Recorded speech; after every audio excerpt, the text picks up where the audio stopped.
Hello everyone, and welcome back to Mr. Sleepy Crime. I know many of you enjoy listening to these stories as you fall asleep. So before you drift off, I'd love for you to leave a comment letting me know where in the world you're tuning in from.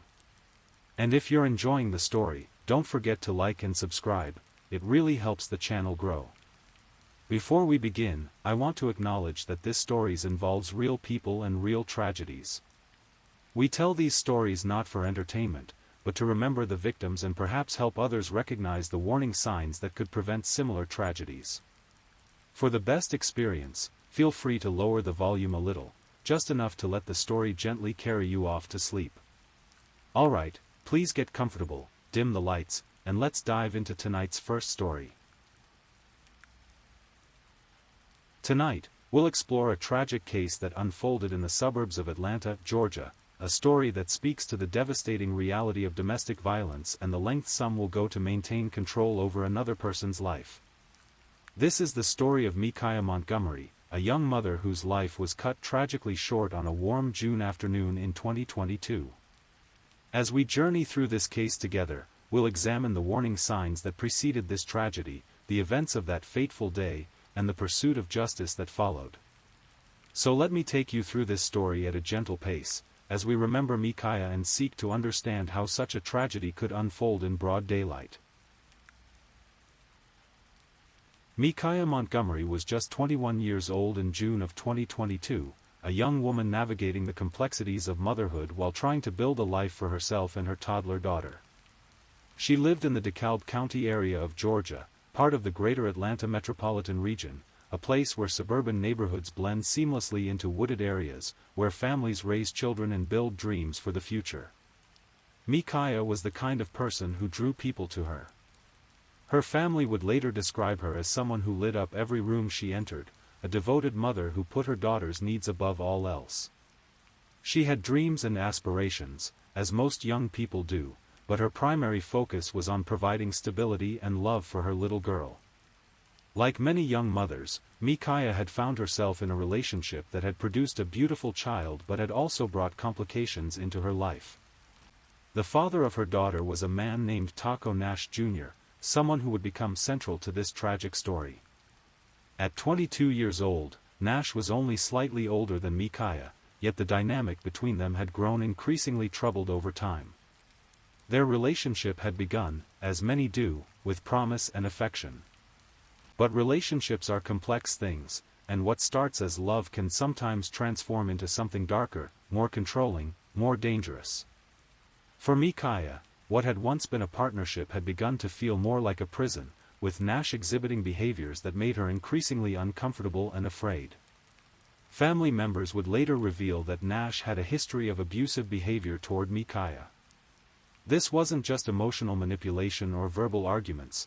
There were incidents that had escalated to physical violence, creating a pattern that those close to Micaiah had begun to recognize and fear. Domestic violence is an insidious thing. It often begins gradually, with small incidents that can be explained away or minimized. A harsh word here, a grabbed arm there, followed by apologies and promises that it will never happen again. But for many victims, these incidents escalate over time, becoming more frequent and more severe. Micaiah had reached a point in her relationship with Nash where she recognized that things needed to change. She had made the difficult decision that many victims of domestic violence struggle with, the decision to leave. This is often the most dangerous time for victims, as their abusers realize they are losing control and may resort to increasingly desperate measures to maintain their dominance. By June of 2022, Micaiah and Nash were no longer together. They were, in the language of court documents, estranged. But of course, when there is a child involved, complete separation becomes more complicated. There are custody arrangements to consider, visitation schedules to navigate, and the ongoing challenge of co-parenting with someone who may not respect boundaries. For Micaiah, this meant that even though she had made the brave decision to leave Nash, she could not completely remove him from her life. Their daughter needed both parents, and Micaiah, despite everything she had endured, wanted to do what was best for her child. In the weeks leading up to June 15, 2022, those close to Micaiah had begun to notice troubling signs. Nash's behavior toward her had become increasingly erratic and concerning. There were incidents that suggested he was not accepting their separation, that he was struggling with the loss of control that came with Micaiah's decision to leave the relationship. Family members would later testify that Nash had been stalking Micaiah. This wasn't just the occasional unexpected phone call or text message that might be common after a breakup. This was systematic harassment, showing up at places where he knew she would be, following her, making it clear that he was watching her movements and refusing to accept that their relationship was over. Stalking is a crime that is often misunderstood or minimized. Many people think of it as simply unwanted attention, but for victims, it represents a constant state of fear and hypervigilance. Every trip to the grocery store, every visit to friends, every mundane daily activity becomes tinged with anxiety as the victim wonders if their stalker will appear.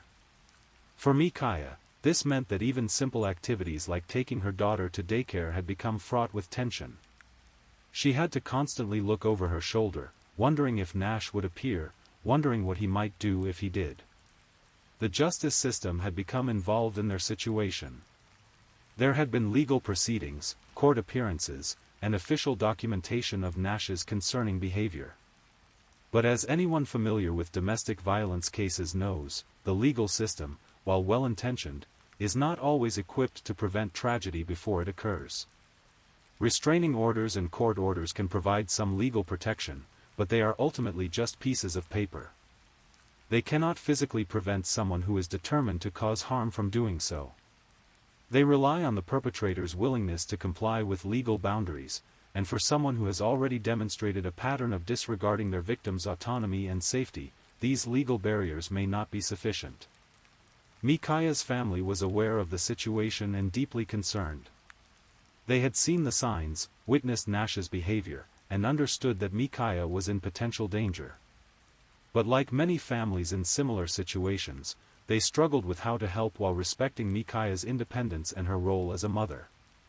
This is one of the most heartbreaking aspects of domestic violence cases. The people who love the victim can often see the danger clearly, but they may feel powerless to prevent it. They must balance their desire to protect their loved one with respect for that person's autonomy and decision-making ability. As June progressed, the tension in the situation continued to build. Nash's behavior was becoming more unpredictable, more desperate. He was a man who was losing control, and for someone with his pattern of behavior, that loss of control represented an intolerable situation that needed to be corrected by any means necessary. June 15, 2022, dawned like any other day in DeKalb County. The weather was warm, typical for a Georgia summer, and families across the area were going about their normal routines. Children were being dropped off at daycare centers, parents were heading to work, and the rhythm of suburban life was playing out as it did every day. For Micaiah, this Wednesday was supposed to be a routine day. She had plans to take her daughter to daycare, handle some personal business, and continue with the daily tasks of single motherhood. She had no way of knowing that this would be the last normal day of her life. The daycare center where Micaiah took her daughter was located on Snapfinger Park Drive in unincorporated Decatur, part of DeKalb County. It was a typical childcare facility in a suburban area, the kind of place where parents felt safe dropping off their children, where the staff knew the families and the environment felt secure and nurturing. Snapfinger Park Drive itself is a residential area with a mix of single-family homes, small businesses, and community services. It's the kind of neighborhood where people know their neighbors, where children play in yards and families feel a sense of community. It was not the kind of place where anyone would expect violence to erupt. That afternoon, around 3:40 p.m., Micaiah arrived at the daycare center with her daughter. This was a routine they had established, a normal part of their daily life together. Micaiah would have been thinking about typical mother concerns, making sure her daughter had everything she needed, discussing her day with the daycare staff, planning for the evening ahead. What Micaiah may not have realized was that Nash had been watching her movements. As part of his pattern of stalking behavior, he had learned her routines, knew where she would be and when. This knowledge, combined with his growing desperation to regain control over the situation, had led him to make a decision that would change everything. Nash arrived at the daycare center shortly after Micaiah. According to later court testimony and police reports, he didn't simply approach her for a conversation or attempt to negotiate some kind of custody arrangement. Instead, his actions were immediate and violent. Witnesses would later describe a terrifying scene that unfolded rapidly. Nash approached Micaiah as she held their daughter, and rather than engaging in any kind of discussion, he immediately became physical. The court records would later describe his actions as forcefully removing both Micaiah and their child from the location. This wasn't a custody dispute that got out of hand.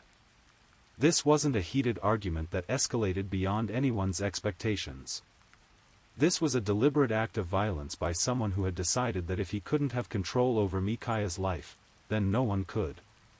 The witnesses at the daycare center, staff members, other parents, children, found themselves thrust into a nightmare scenario that no one could have anticipated. In a matter of moments, what should have been a safe, nurturing environment became the scene of unthinkable violence. What happened next would be seared into the memories of everyone who witnessed it. Nash, having forcefully taken Micaiah and their daughter from the daycare center, began what can only be described as a kidnapping. But this wasn't a calculated crime where the perpetrator had planned an escape route or had some long-term goal in mind. This was the desperate act of someone who was completely out of control. Micaiah, recognizing the immediate danger to both herself and her daughter, attempted to flee from Nash. This was an act of incredible courage, a mother's instinct to protect not only herself but her child, even in the face of overwhelming terror. The geography of the area played a role in what happened next. Snapfinger Park Drive, while suburban, is also close to wooded areas that are common throughout Georgia. These aren't deep, remote forests, but rather the kind of wooded lots and natural areas that exist between developed properties throughout the region. As Micaiah attempted to escape from Nash, she found herself moving toward one of these wooded areas. Whether this was a deliberate choice, thinking she might be able to hide or find help, or simply the result of panic and desperation, we may never know. What we do know is that her flight took her away from the relative safety of the daycare center and into an area where there were fewer witnesses and less chance of intervention. Nash pursued her, and according to the later investigation and court proceedings, he was armed. This wasn't a spur-of-the-moment decision to bring a weapon, he had come to the daycare center prepared for violence. This level of premeditation would later be crucial in the legal proceedings that followed. The pursuit didn't last long. In a wooded area not far from the daycare center, Nash caught up with Micaiah. What happened next was captured in the physical evidence that investigators would later collect, evidence that would paint a clear picture of the final moments of Micaiah's life. According to the medical examiner's findings, Micaiah was shot in the head. This wasn't a crime of passion where violence escalated gradually, this was an execution-style killing. Nash had made a decision that if he couldn't control Micaiah's life, he would end it. But perhaps the most horrifying aspect of this entire tragedy was that Micaiah was holding their daughter when she was shot. Their toddler, a child who should have been playing with toys or taking a nap, instead witnessed the murder of her mother at the hands of her father. The psychological trauma inflicted on this child is almost incomprehensible. At an age when children are just beginning to understand the world around them, this little girl experienced the ultimate betrayal, not just the loss of her mother, but the knowledge that her father was responsible for that loss. After Micaiah was shot, Nash's actions became even more bizarre and disturbing. Rather than fleeing the scene or attempting to dispose of evidence, he took steps that seemed designed to create confusion about what had actually happened. Investigators would later discover that Nash had placed a firearm under Micaiah's hand, apparently attempting to stage the scene to make it appear as though she had died by suicide. This was a calculated act that showed he was capable of planning and attempting to manipulate the evidence, even in the immediate aftermath of committing murder. However, this attempt at staging was quickly uncovered by the professional investigators who responded to the scene. The DeKalb County Medical Examiner's Office conducted a thorough examination of Micaiah's body and the crime scene, and their findings made it clear that this was not a suicide but a homicide. The positioning of the weapon, the trajectory of the bullet, the lack of gunshot residue on Micaiah's hands, all of these factors combined to paint a clear picture of what had actually occurred. Nash's attempt to stage the scene had failed, and the physical evidence clearly indicated that someone else had shot Micaiah. Meanwhile, back at the daycare center, staff members had called 911. The initial call came in as a kidnapping report, as witnesses had seen Nash forcefully remove Micaiah and their daughter from the premises. Within minutes, multiple law enforcement agencies were responding to the scene. The response was swift and comprehensive. DeKalb County Police, along with other agencies, immediately began searching for Nash, Micaiah, and their daughter. When the wooded area was discovered and Micaiah's body was found, the case immediately escalated to a homicide investigation. Nash was located relatively quickly. He had not attempted to flee the area or disappear, which was consistent with someone who had acted impulsively rather than as part of a carefully planned crime. When officers found him, he was covered in blood, physical evidence that would later be crucial in linking him to the crime. The little girl, thankfully, was found alive and physically unharmed. She was immediately taken into protective custody and would later be placed with family members who could provide the care and support she would need to begin healing from this trauma. For the investigators working the case, the evidence was overwhelming. They had eyewitness testimony from the daycare center, physical evidence from the crime scene, and Nash's own appearance and behavior when he was apprehended. This was not a complex whodunit that would require months of investigation. The facts of the case were clear and indisputable. But even when the facts are clear, the legal system must still run its course. Nash was arrested and charged with multiple felonies, including malice murder, felony murder, kidnapping, aggravated assault, aggravated stalking, and cruelty to children. The charges reflected not just the act of killing Micaiah, but the entire pattern of behavior that had led up to that moment. The case against Taco Nash Jr. was assigned to the DeKalb County District Attorney's Office, where prosecutors began the careful work of building a case that would ensure justice for Micaiah and her family. While the facts of the case were clear, the legal system requires thorough preparation and presentation of evidence to ensure that justice is served properly. The charges against Nash were serious and numerous. The malice murder charge reflected the prosecution's belief that Nash had planned and executed Micaiah's death with premeditation. The felony murder charges provided additional legal avenues for conviction, ensuring that even if there were questions about premeditation, Nash could still be convicted of murder. The kidnapping charges reflected his actions at the daycare center, where he had forcefully removed both Micaiah and their daughter against their will. The aggravated assault and aggravated stalking charges addressed his pattern of behavior leading up to the murder, showing that this was not an isolated incident but part of an ongoing campaign of harassment and violence. Perhaps most significantly, the cruelty to children charge reflected the fact that Nash had committed this horrific act while their daughter was present, forcing a toddler to witness her mother's murder.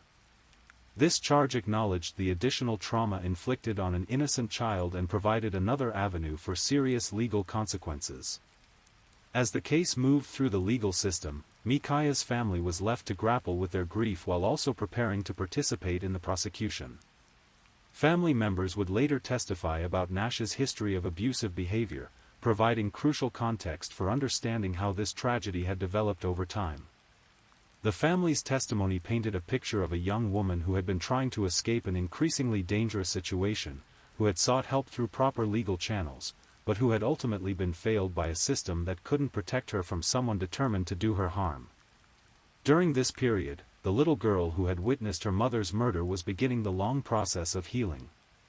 Child psychologists and trauma specialists were working with her, trying to help a toddler process an experience that would be difficult for anyone to understand, let alone a small child.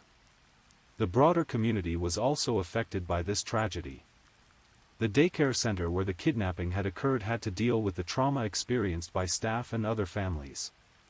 Parents across the area were reminded of the reality that domestic violence can erupt anywhere, at any time, affecting not just the immediate victims but entire communities. Nash, meanwhile, was being held in the DeKalb County Jail awaiting trial. His behavior during this period would later provide additional insight into his character and mental state. Rather than showing remorse for his actions or concern for his daughter's well-being, he seemed to remain focused on his own situation and circumstances.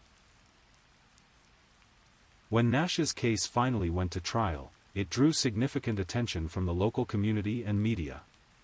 The circumstances of the crime, a young mother murdered in front of her child at a daycare center, had shocked people throughout the Atlanta area, and many were eager to see justice served. The prosecution, led by the DeKalb County District Attorney's Office, presented a methodical and comprehensive case.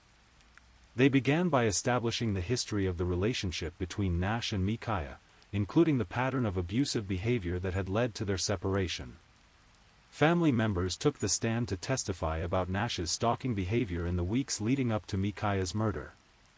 They described his refusal to accept that the relationship was over, his increasingly erratic behavior, and their growing concerns for Micaiah's safety. The prosecution then presented evidence from the day of the murder itself. Witnesses from the daycare center testified about what they had seen: Nash's violent removal of Micaiah and their daughter from the premises, the terror on Micaiah's face, and the chaos that had ensued. Law enforcement officers testified about their response to the scene, the discovery of Micaiah's body in the wooded area, and Nash's appearance when he was apprehended. The blood on his clothing, his demeanor, and his attempts to stage the scene all became part of the evidentiary record. The medical examiner provided crucial testimony about the cause and manner of Micaiah's death. The forensic evidence made it clear that this was not a suicide but a homicide, undermining any potential defense argument that Nash might have tried to present. Perhaps most importantly, the prosecution presented evidence about the impact of Nash's actions on his own daughter. Child welfare experts and psychologists testified about the trauma that the little girl had experienced and would continue to experience as a result of witnessing her mother's murder. The defense, for their part, had very few options. The evidence against Nash was overwhelming, and there were multiple witnesses to various aspects of the crime. Rather than attempting to argue innocence, which would have been impossible given the evidence, they seemed to focus on trying to minimize Nash's culpability or argue for lesser charges. However, the jury was not persuaded by these arguments. The evidence was clear, the witnesses were credible, and the pattern of behavior leading up to the murder made it obvious that this was not a crime of passion or a momentary lapse in judgment, but rather the culmination of an ongoing campaign of abuse and control. After deliberating for less than 4 hours, the jury returned with their verdict. Nash was found guilty on all charges: malice murder, 4 counts of felony murder, aggravated assault, 2 counts of kidnapping, aggravated stalking, first-degree cruelty to children, and 3 firearms charges. The speed of the jury's deliberation reflected the strength of the prosecution's case and the clarity of the evidence. There was no reasonable doubt about Nash's guilt, no ambiguity about what had happened on that June afternoon in 2022. The sentencing phase of Nash's trial provided an opportunity for Micaiah's family to address the court and to speak directly about the impact of his actions on their lives. These victim impact statements are often the most emotional part of any criminal proceeding, as they give voice to the human cost of crime. Micaiah's family members spoke eloquently about the young woman they had lost. They described her dreams and aspirations, her devotion to her daughter, and the joy she had brought to their lives. They also spoke about the ongoing impact of her death on the entire family, particularly on her daughter, who would grow up without her mother. Judge Brian Lake, who had presided over the trial, then imposed sentence on Nash. The sentence reflected the severity of his crimes and the multiple victims they had affected. Nash was sentenced to life in prison without the possibility of parole, followed by 2 additional life sentences and 60 years. This sentence ensured that Nash would never again be free to harm another person. It also sent a clear message about society's condemnation of domestic violence and the murder of intimate partners. However, Nash's behavior during the sentencing hearing provided one final disturbing glimpse into his character. Rather than showing remorse for his actions or expressing concern for his daughter's well-being, Nash spat at prosecutors as he was being led from the courtroom. This act of defiance and disrespect, even in the face of a life sentence, showed that Nash remained unrepentant and continued to blame others for the consequences of his own actions. Micaiah's family members later said that this behavior showed the real him and validated their belief that he had received an appropriate sentence. The spitting incident also highlighted one of the most troubling aspects of many domestic violence cases: the perpetrator's inability or unwillingness to take responsibility for their actions. Even when caught, convicted, and sentenced, Nash continued to act as though he was the victim rather than the perpetrator of this tragedy. For Micaiah's family, the conclusion of the legal proceedings brought a measure of closure, but it could not bring back their loved one or undo the trauma that had been inflicted on her daughter. The little girl would continue to need support and care as she grew up and tried to make sense of what had happened to her family. The murder of Micaiah Montgomery is, unfortunately, not an isolated incident. According to the National Coalition Against Domestic Violence, intimate partner violence affects millions of people in the United States each year, and homicide is a significant risk for victims who are trying to leave abusive relationships. Statistics show that the period when a victim is attempting to leave or has recently left an abusive relationship is often the most dangerous time. This is when the perpetrator realizes they are losing control, and may resort to increasingly desperate and violent measures to reassert their dominance.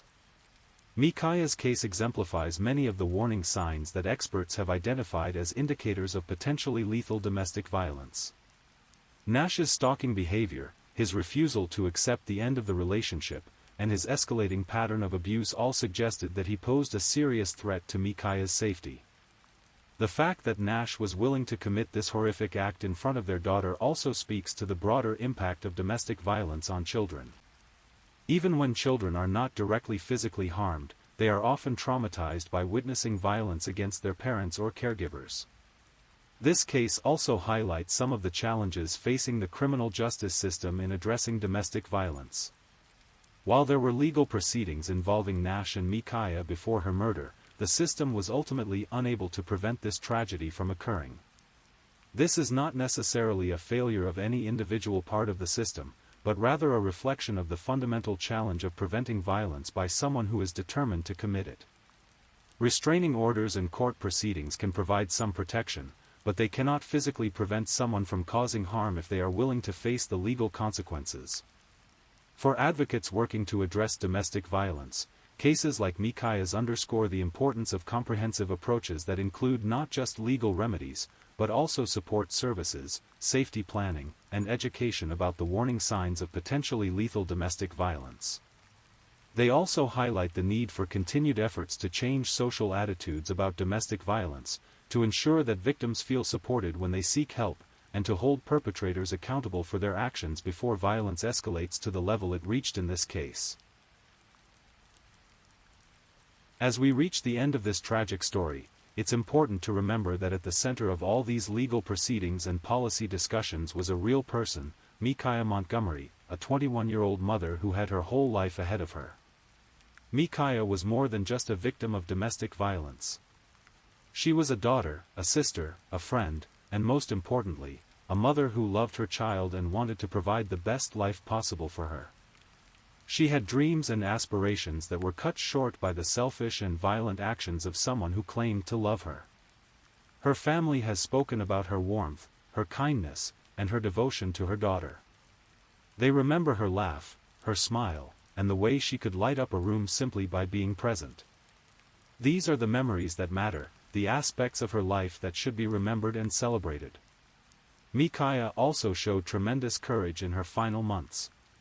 She recognized that her relationship with Nash was dangerous and made the difficult decision to leave. She sought help through proper legal channels and tried to protect both herself and her daughter from further harm. That she was ultimately unable to escape the violence does not diminish her courage or her efforts to build a better life for herself and her child. She did everything that victims of domestic violence are advised to do, yet she was still failed by a system that could not protect her from someone determined to cause her harm. Her daughter, now growing up without her mother, will carry forward Micaiah's legacy. The little girl is being raised by family members who remember Micaiah with love and who are committed to ensuring that she knows how much her mother loved her. While the child will undoubtedly face challenges as she grows up and processes what happened to her family, she is surrounded by people who care about her and who are committed to helping her heal and thrive despite the trauma she experienced. The story of Micaiah Montgomery is a reminder of the devastating impact of domestic violence and the importance of taking threats and warning signs seriously. It's also a testament to the resilience of families and communities who come together to support victims and survivors.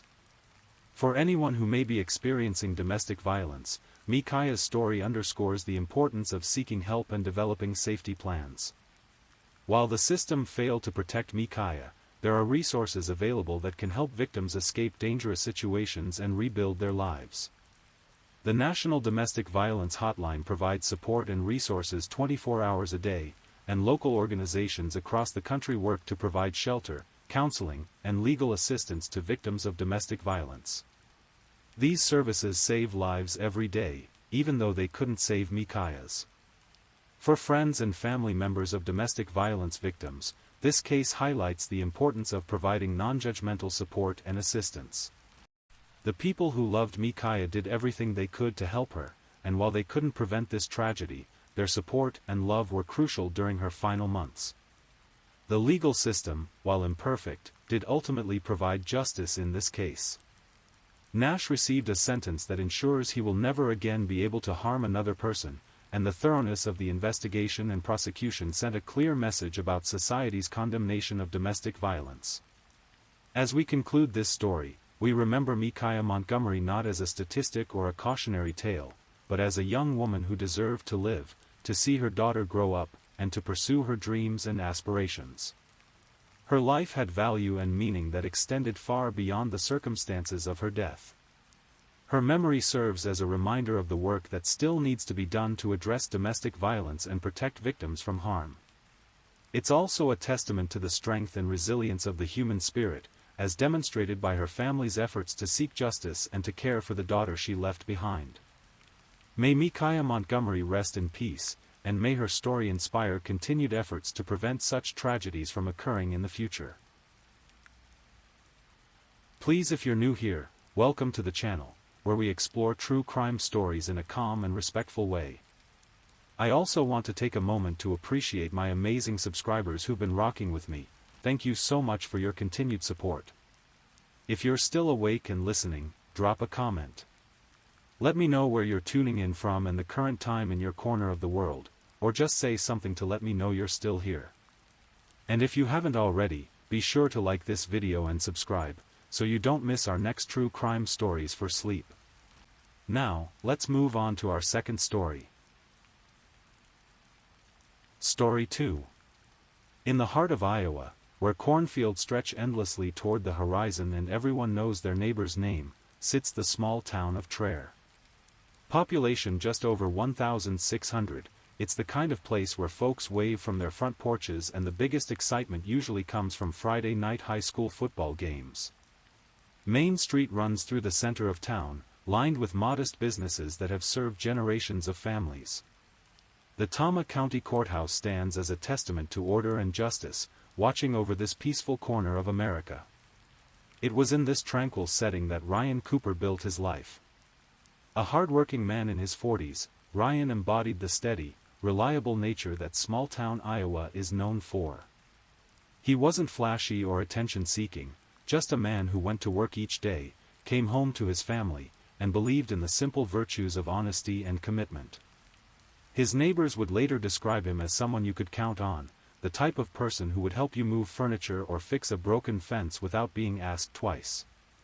Ryan lived with his wife Karina in a modest home on K Avenue, a quiet residential street where children rode bicycles and dogs lounged in shaded yards. Their house, numbered in the 1800 block, was unremarkable from the outside, a typical Midwestern home with a small front yard and the kind of lived-in comfort that speaks to years of shared memories. Inside, Ryan's favorite spot was his reclining chair in the living room, a place where he could unwind after long days and watch television in the evening quiet. But beneath the surface of this ordinary life, currents of discontent were beginning to stir. Money troubles had crept into the Cooper household, the kind of financial strain that tests even the strongest marriages. Bills mounted while income remained steady, creating the persistent anxiety that comes with never quite having enough. These pressures, common to many American families, began to wear on the couple's relationship in ways that their neighbors could only glimpse from the outside. Karina Cooper, at 48, presented herself as a devoted wife to those who knew the couple casually. But as with many marriages, the reality behind closed doors told a different story. Friends and acquaintances would later testify about the subtle signs of strain they had observed, the way conversations would grow tense when finances came up, the increasingly frequent arguments that sometimes spilled into public spaces. The financial pressures weren't just about monthly bills. Like many couples their age, Ryan and Karina found themselves caught between the dreams they'd had as younger people and the reality of middle age. Career advancement had plateaued, retirement seemed both necessary and impossibly distant, and the comfortable life they'd envisioned felt perpetually just out of reach. These stresses, while not uncommon, began to create fractures in their relationship that would prove impossible to repair. What made their situation more complex was Karina's growing friendship with a man named Houston Danker. Danker lived in Shellsburg, another small Iowa town not far from Traer, and had become an increasingly frequent presence in Karina's life. To those who observed their interactions, Danker initially appeared to be what he claimed to be, Karina's gay best friend, someone she could confide in and spend time with without romantic complications. But appearances, as this story would ultimately reveal, could be devastatingly deceiving. The friendship between Karina and Houston had developed over time, growing from casual acquaintance to constant communication. They texted frequently, sometimes exchanging dozens of messages throughout the day. Their conversations ranged from mundane daily events to increasingly intimate personal revelations. What started as friendship was evolving into something far more complex and dangerous. As 2021 progressed, those closest to the Coopers began to notice changes. Karina seemed distracted, often checking her phone during conversations. She spoke less frequently about Ryan, and when she did, there was an edge to her voice that hadn't been there before. The couple's social interactions became less frequent, and when they did appear together at community events, there was a distance between them that seemed to grow with each passing month. By the spring of 2021, what had begun as financial stress and marital discord had transformed into something far more sinister. The friendship between Karina and Houston had evolved into a full-blown affair, conducted largely through digital communication that left a trail of evidence no one yet suspected existed. Their messages, recovered later by investigators, revealed a relationship that had moved beyond emotional infidelity into dangerous territory. The content of these communications would later shock even experienced law enforcement officers. What investigators found wasn't just evidence of an extramarital affair, but detailed discussions about eliminating the obstacle to their relationship, Ryan Cooper himself. The messages revealed a gradual progression from complaints about Ryan to active planning for his death. In conversations that would later be presented in court, Karina had expressed to friends her frustration with her marriage. But these weren't just the typical complaints of an unhappy spouse. According to testimony from multiple witnesses, Karina had made statements that, in retrospect, revealed the deadly direction of her thoughts. She had spoken about wanting to shoot her husband in the face, words that those who heard them had dismissed as the hyperbolic venting of a frustrated wife. But Karina's words weren't hyperbole. They were, as events would prove, a preview of her intentions. The affair between Karina and Houston had created a new reality in which Ryan's continued existence was seen not just as an inconvenience, but as a problem to be solved. The couple began to discuss not just their relationship, but practical matters that revealed the deadly seriousness of their planning. They talked about life insurance policies, about how to make Ryan's death appear to be something other than murder, and about the life they could build together once he was gone. As spring turned to summer in 2021, the conspiracy between Karina and Houston moved from fantasy to active planning. Their digital communications revealed a chilling progression as they discussed methods, timing, and the practical considerations of committing murder. These weren't impulsive conversations born of momentary anger, but calculated discussions that revealed the depth of their commitment to their deadly plan. The insurance aspect of their planning was particularly revealing. Ryan, like many responsible adults, carried life insurance policies that would provide financial security for his surviving spouse. What should have been a comfort to Karina, knowing she would be cared for if something happened to her husband, instead became a motive for murder. The policies represented not just security, but freedom, and the financial means to start a new life with Houston. The couple researched methods that might make Ryan's death appear to be a suicide or an accident. They discussed his habits, his routines, and the times when he would be most vulnerable. They considered various scenarios, weighing the risks and benefits of different approaches. What emerges from their communications is a picture of two people who had crossed a moral line so completely that they could discuss the taking of a human life with the same casual planning others might bring to a vacation or home renovation project. Ryan, meanwhile, remained unaware of the danger that was gathering around him. He continued his daily routines, going to work, coming home to his reclining chair, and trusting in the fundamental safety of his own home.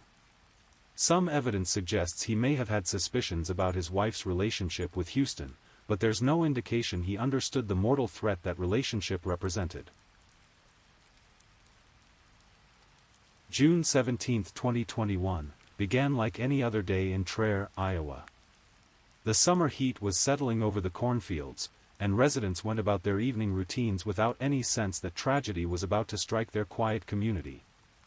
Ryan Cooper returned home that evening to the house on K Avenue, settling into his usual patterns. After dinner, he made his way to his favorite reclining chair in the living room, probably looking forward to relaxing with some television before bed. It was a routine that Karina knew well, one that had provided the comfort of predictability throughout their marriage, but which now served as the foundation for her deadly plan. As night fell over Traer, the final pieces of the conspiracy between Karina and Houston moved into place. The planning phase was over, the time for action had arrived. Everything they had discussed in their private messages was about to become reality. The exact sequence of events that followed would later be reconstructed through physical evidence, witness testimony, and the eventual confessions of those involved. But what is certain is that sometime during the late-night hours of June 17 or the early morning hours of June 18, Ryan Cooper's life came to a violent end in the place where he should have been safest, his own home, in his favorite chair. At approximately 4:30 in the morning on June 18, 2021, law enforcement received a call that would shatter the peaceful quiet of Traer, Iowa. Emergency responders rushed to the house on K Avenue, their vehicles flashing lights cutting through the pre-dawn darkness as neighbors began to stir from their sleep, awakened by the unusual commotion. What the first responders found inside the Cooper home was a scene that would be burned into their memories forever. Ryan Cooper sat in his reclining chair, but this was no peaceful evening's rest. He had been shot twice in the face at close range, the violence of his death a shocking contrast to the domestic tranquility of the surrounding room. But perhaps even more disturbing than the crime scene itself was what the officers found when they arrived. Karina Cooper was sitting on top of her husband's body. The image captured on police body camera footage would later prove crucial to the case. There was Karina, positioned on Ryan's lap as he sat motionless in his chair, creating a scene so bizarre that experienced law enforcement officers struggled to process what they were seeing. Her behavior in those first moments, the way she interacted with the officers, her apparent emotional state, her explanations for what had happened, would all become important pieces of evidence in the investigation that followed. Karina's initial story to law enforcement was that she had discovered Ryan's body and, in her shock and grief, had climbed onto him in an attempt to comfort him or perhaps to confirm that he was truly gone. She presented herself as a devastated widow, overcome by the sudden and violent loss of her husband. To the responding officers, dealing with what appeared to be a tragic suicide or possible home invasion, her behavior seemed consistent with shock and trauma. The scene itself seemed to support the possibility of suicide. Ryan was in his familiar chair, in his own home, with no immediate signs of struggle or forced entry. The gun that had killed him was nowhere to be found, but in the chaos and emotional intensity of the moment, this detail didn't immediately raise red flags. Suicide scenes can be complex, and it's not uncommon for family members to disturb evidence in their initial shock and attempts to help. But as investigators began their work, small details started to accumulate that would eventually tell a very different story. The Tama County Sheriff's Office, with assistance from the Iowa Division of Criminal Investigation, began what would become a meticulous and ultimately successful investigation into Ryan Cooper's death. Detective work in small-town Iowa often requires patience and persistence, as investigators must carefully build their cases with limited resources while maintaining the trust and cooperation of tight-knit communities. The initial examination of the crime scene revealed several factors that didn't align with a suicide scenario. Most notably, no firearm was found near Ryan's body or anywhere in the immediate vicinity. While it's possible for a gun to be moved or fall away from a suicide victim, the complete absence of a weapon raised questions that demanded answers. The autopsy, conducted by the Office of the State Medical Examiner, provided crucial information about Ryan's death. He had indeed been shot twice in the face, but the angle and pattern of the wound suggested something other than a self-inflicted injury. The medical examiner's findings would prove pivotal in shifting the investigation from a possible suicide to a definite homicide. As investigators dug deeper into Ryan and Karina's life, they began to uncover the financial stresses that had been plaguing the couple. Bills, bank statements, and insurance documents painted a picture of a family struggling with debt while maintaining the appearance of stability. The life insurance policies on Ryan's life, which would pay substantial benefits to Karina upon his death, provided a clear financial motive for murder. But perhaps most damaging to Karina's claims of innocence was the digital trail that investigators began to uncover. Cell phone records revealed the extensive communication between Karina and Houston Danker, communication that had intensified in the weeks and months leading up to Ryan's death. As investigators obtained warrants to examine the content of these communications, they discovered evidence that would transform the case from a straightforward murder investigation into a complex conspiracy. In the modern age, digital communication has become both a convenience and a trap for those involved in criminal activity. The extensive text messages, social media communications, and other digital interactions between Karina Cooper and Houston Danker created an electronic record of their affair and, more importantly, their conspiracy to commit murder. The messages revealed a relationship that had progressed far beyond casual friendship or even typical extramarital affair. Karina and Houston had developed an intimate bond that included not just romantic feelings, but a shared resentment toward Ryan and a mutual desire to remove him from their lives permanently. Their communications showed careful planning, discussion of methods, and consideration of the practical aspects of committing murder without getting caught. Some of the most damning evidence came from messages in which the couple discussed the timing of Ryan's death in relation to insurance policies and other financial considerations. These weren't crimes of passion committed in moments of anger, but calculated decisions made over time with full awareness of the consequences. The digital evidence also revealed the extent to which Karina had been deceptive about her relationship with Houston. While she had initially described him to investigators as merely a friend, the messages showed intimate conversations, expressions of love, and detailed discussions about their future together once Ryan was no longer in the picture. The contrast between her public denials of any romantic relationship and the private reality documented in their communications was stark and undeniable. As investigators continued to analyze the digital evidence, they also discovered that both Karina and Houston had attempted to delete portions of their communication history. These efforts to conceal evidence only served to further implicate them in the crime, as innocent people generally don't feel the need to hide their conversations from law enforcement. Nearly 3 years after Ryan Cooper's death, the investigation reached a turning point when Houston Danker made the decision to confess his involvement in the murder. By April 2024, the weight of the evidence and perhaps the burden of guilt had become too much for him to carry alone. Danker's confession provided investigators with the detailed account of the conspiracy and murder that they had been working to reconstruct through physical and digital evidence. According to his statement to police, he had indeed been involved in planning and carrying out Ryan Cooper's death, working in concert with Karina to eliminate the obstacle to their relationship. The confession filled in crucial gaps in the timeline and provided investigators with information about the mechanics of the murder that they couldn't have obtained through other means. Danker described not just his own role in the crime, but also detailed Karina's involvement and the planning that had led up to that fatal night in June 2021. With Danker's confession in hand, investigators now had the final piece they needed to bring charges against both conspirators. The confession, combined with the physical evidence from the crime scene and the extensive digital communications between the couple, created an overwhelming case against both Karina Cooper and Houston Danker. On February 19, 2024, nearly 3 years after Ryan Cooper's death, Karina Cooper was arrested and charged with first-degree murder. The arrest brought a measure of closure to Ryan's family and friends, who had spent years wondering if justice would ever be served for his death. The timing of the arrest reflected the careful, methodical nature of the investigation.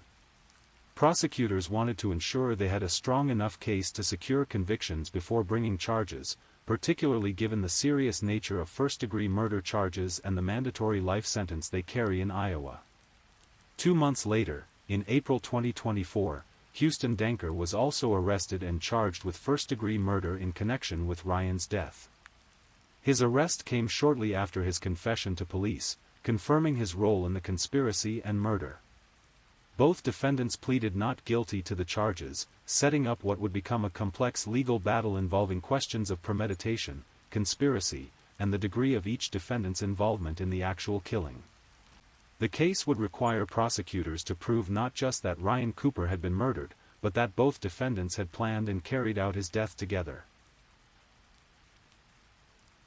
The arrests of Karina Cooper and Houston Danker sent shockwaves through the small communities of Traer and Schellsburg. In towns where everyone knows everyone else, the revelation that a wife had conspired with her lover to murder her husband was almost incomprehensible. Friends and neighbors struggled to reconcile the Karina they thought they knew with the woman now charged with planning and carrying out her husband's murder. Some had noticed signs of trouble in the Cooper marriage, but few could have imagined that those troubles would lead to such violence. The case also highlighted the ways in which appearances can be deceiving, even in small communities where people believe they know their neighbors well. Karina and Houston had successfully maintained the facade of friendship while conducting their affair and planning murder, demonstrating that even in close-knit communities, deadly secrets can be hidden behind familiar faces. Local law enforcement praised the thorough investigation that had led to the arrests, noting that complex cases like this one require patience and persistence to solve properly. The 3-year gap between the murder and the arrests reflected not inaction, but careful police work designed to build an unshakable case. As 2024 progressed, both sides began preparing for what would be a highly publicized trial. The prosecution, led by experienced prosecutors familiar with complex murder cases, faced the challenge of presenting a clear narrative that would help jurors understand how a marriage had deteriorated into a murder conspiracy. The defense teams for both defendants faced their own challenges. Houston Danker's confession had severely limited his legal options, leaving his attorneys to focus on mitigating factors and the degree of his involvement in planning versus executing the murder. Karina Cooper's defense team, meanwhile, had to address the overwhelming digital evidence of her involvement while attempting to present her as something other than the calculating killer portrayed by prosecutors. The case drew interest from beyond Iowa, with true crime enthusiasts and legal observers following the developments. The combination of small-town setting, extramarital affair, insurance money, and digital evidence created a story that resonated with broader audiences interested in understanding how ordinary people can cross the line into extraordinary evil. Media coverage of the case was extensive, with local and regional news outlets providing detailed coverage of the legal proceedings. The presence of producers from national true crime television shows demonstrated the case's appeal to audiences interested in real-life mysteries and the psychology of murder. In July 2025, Karina Cooper's trial began in Cedar Rapids, Iowa, after being moved from Tama County due to pretrial publicity concerns. The change of venue was designed to ensure that she received a fair trial from jurors who hadn't been influenced by extensive local media coverage of the case. The prosecution's opening statements painted a picture of a woman who had grown to hate her husband so much that she was willing to kill him for insurance money and the freedom to be with her lover. They promised to present evidence of premeditation, conspiracy, and cold-blooded murder that would leave no doubt about Karina's guilt. The defense countered with their own narrative, acknowledging problems in the Cooper marriage while disputing the prosecution's characterization of Karina as a calculating killer. They suggested that while Karina may have been involved with Houston Denker, she hadn't planned or participated in Ryan's murder. Over several days of testimony, prosecutors methodically presented their case against Karina Cooper. The evidence included the physical findings from the crime scene, the autopsy results that ruled out suicide, and the extensive digital communications between Karina and Houston that documented their affair and conspiracy. Forensic experts testified about the blood evidence found at the scene, the trajectory of the bullets that killed Ryan, and the absence of any weapon that could have been used in a suicide. Their testimony painted a clear picture of a murder staged to look like something else. The digital evidence proved particularly damaging to Karina's defense. Prosecutors presented excerpts from her communications with Houston that showed not just an extramarital affair, but detailed discussions about removing Ryan from their lives. The messages revealed a progression from complaints about her marriage to active planning for murder. Friends and acquaintances testified about statements Karina had made about wanting to harm Ryan, including her expressed desire to shoot him in the face. What witnesses had dismissed as venting by an unhappy wife took on sinister new meaning in light of the actual method of Ryan's death. The prosecution also presented evidence about the financial aspects of the case, including the life insurance policies that would have paid Karina substantial sums upon Ryan's death. This evidence provided a clear motive for the murder beyond simply removing an obstacle to her relationship with Houston. Karina Cooper's defense team faced the challenging task of responding to overwhelming evidence of their client's involvement in her husband's murder. Their strategy focused on challenging the prosecution's characterization of Karina as the mastermind of the murder plot while acknowledging the problems in her marriage. The defense presented their own expert witnesses who questioned aspects of the physical evidence and suggested alternative interpretations of the digital communications. They argued that while Karina had been involved in an affair, she hadn't actually planned or participated in Ryan's murder. Perhaps most dramatically, Karina herself took the stand in her own defense. Her testimony provided her opportunity to present her version of events and to explain her communications with Houston in a way that didn't involve murder conspiracy.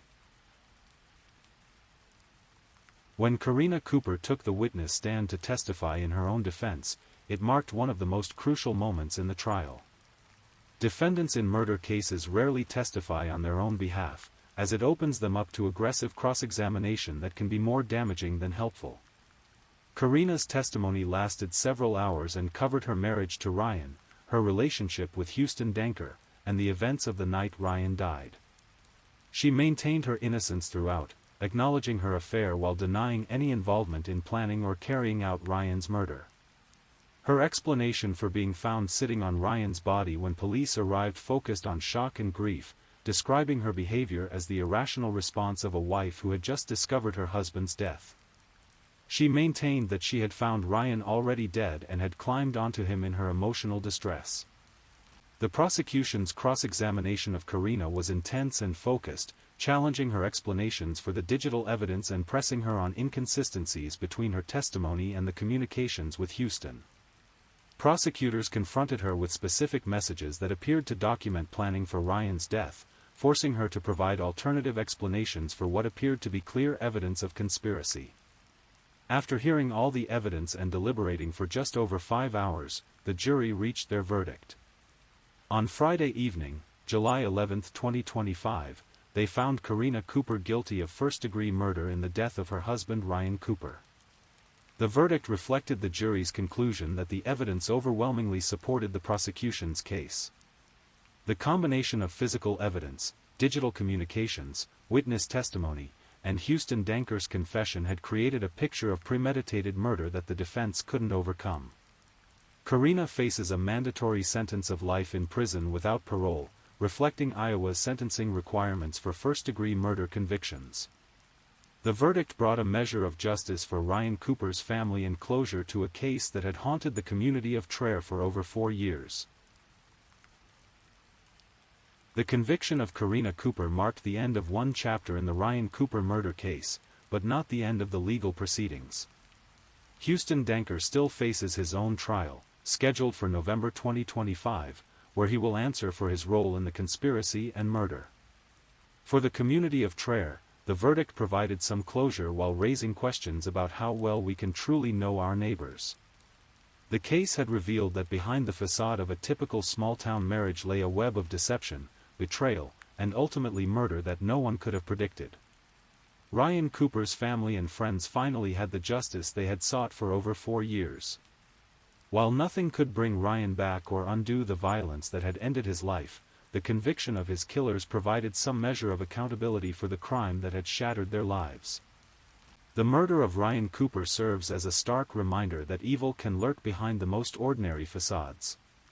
In a quiet Iowa town where people trusted their neighbors and left their doors unlocked, a wife and her lover had plotted and carried out a murder so cold-blooded that it defied comprehension. The case also demonstrated the importance of thorough, patient police work. The 3-year investigation that led to the arrests and convictions showed that justice, while sometimes slow, can ultimately prevail when investigators are willing to follow the evidence wherever it leads. The digital age has created new tools for both criminals and law enforcement.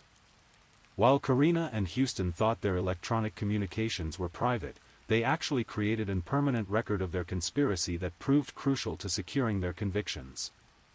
Their attempts to delete evidence only served to further implicate them in the crime. For those who knew Ryan Cooper, his memory remains as that of a decent man who deserved better than the betrayal and violence that ended his life. His death serves as a reminder of the preciousness of life and the devastating consequences when trust is violated in the most fundamental way. As this story draws to a close, the legal proceedings continue. Houston Danker awaits his own trial, where he will face the same first-degree murder charges that resulted in Karina Cooper's conviction. His confession to police will likely make his trial shorter than Karina's, but he too faces the possibility of life in prison without parole if convicted. The case has drawn attention from true crime enthusiasts and legal observers across the country, serving as an example of how modern investigative techniques can solve complex crimes.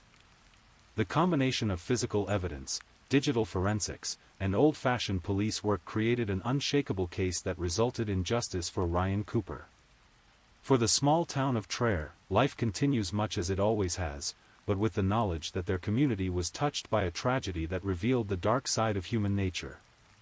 The corn still grows in the fields surrounding the town, children still play in the streets, and neighbors still wave to each other from their front porches. But they do so with the understanding that even in the most peaceful places, evil can take root and grow. The murder of Ryan Cooper stands as a testament to the importance of justice and the dedication of those who work to ensure that even the most carefully planned crimes don't go unpunished. In the end, the truth emerged, justice was served, and a good man's death was not in vain. As you drift off to sleep tonight, remember Ryan Cooper, not for the violence that ended his life, but for the quiet dignity with which he lived it, and for the justice that ultimately prevailed in his name. Sometimes, in our complex and often troubled world, that's the best we can hope for, that truth will win out, that justice will be served, and that good people will be remembered for who they were, not how they died. I'm just putting it out there. If you're still awake and listening, drop a comment. Let me know where you're tuning in from, the time in your part of the world, or just say something to let me know you're still with me. And of course, if you haven't already, like this video and subscribe so you don't miss the next true crime story for sleep. Now, let's move on to our third story. Story 3. In the rolling hills of Orange County, California, where palm trees sway against endless blue skies and the promise of the American dream feels almost tangible, a story unfolded that would shatter the illusion of safety and trust. This is the story of Chris Smith, a 33-year-old entrepreneur whose life was cut short by someone he considered a business partner and friend. What followed his disappearance was a web of deception so elaborate and chilling that it would fool his own family for over a year. Christopher Dean Smith was the kind of person who saw opportunity where others saw obstacles. Born and raised in a close-knit family, Chris possessed that particular blend of ambition and optimism that often characterizes successful entrepreneurs. By his early 30s, he had already established himself in the competitive world of media advertising, navigating the rapidly changing landscape of digital marketing with the confidence of someone who understood both technology and human nature. Chris wasn't just another businessman in a suit. Those who knew him described a man who genuinely cared about his relationships, whether personal or professional. He maintained close ties with his family, regularly checking in with his parents and sharing the ups and downs of his business ventures. He had been in a serious relationship with his girlfriend, and those around him could see that he was building towards something permanent, something meaningful. In 2009, Chris made a decision that would ultimately seal his fate. He entered into a business partnership with Edward Shin, forming a company called the 800 Exchange.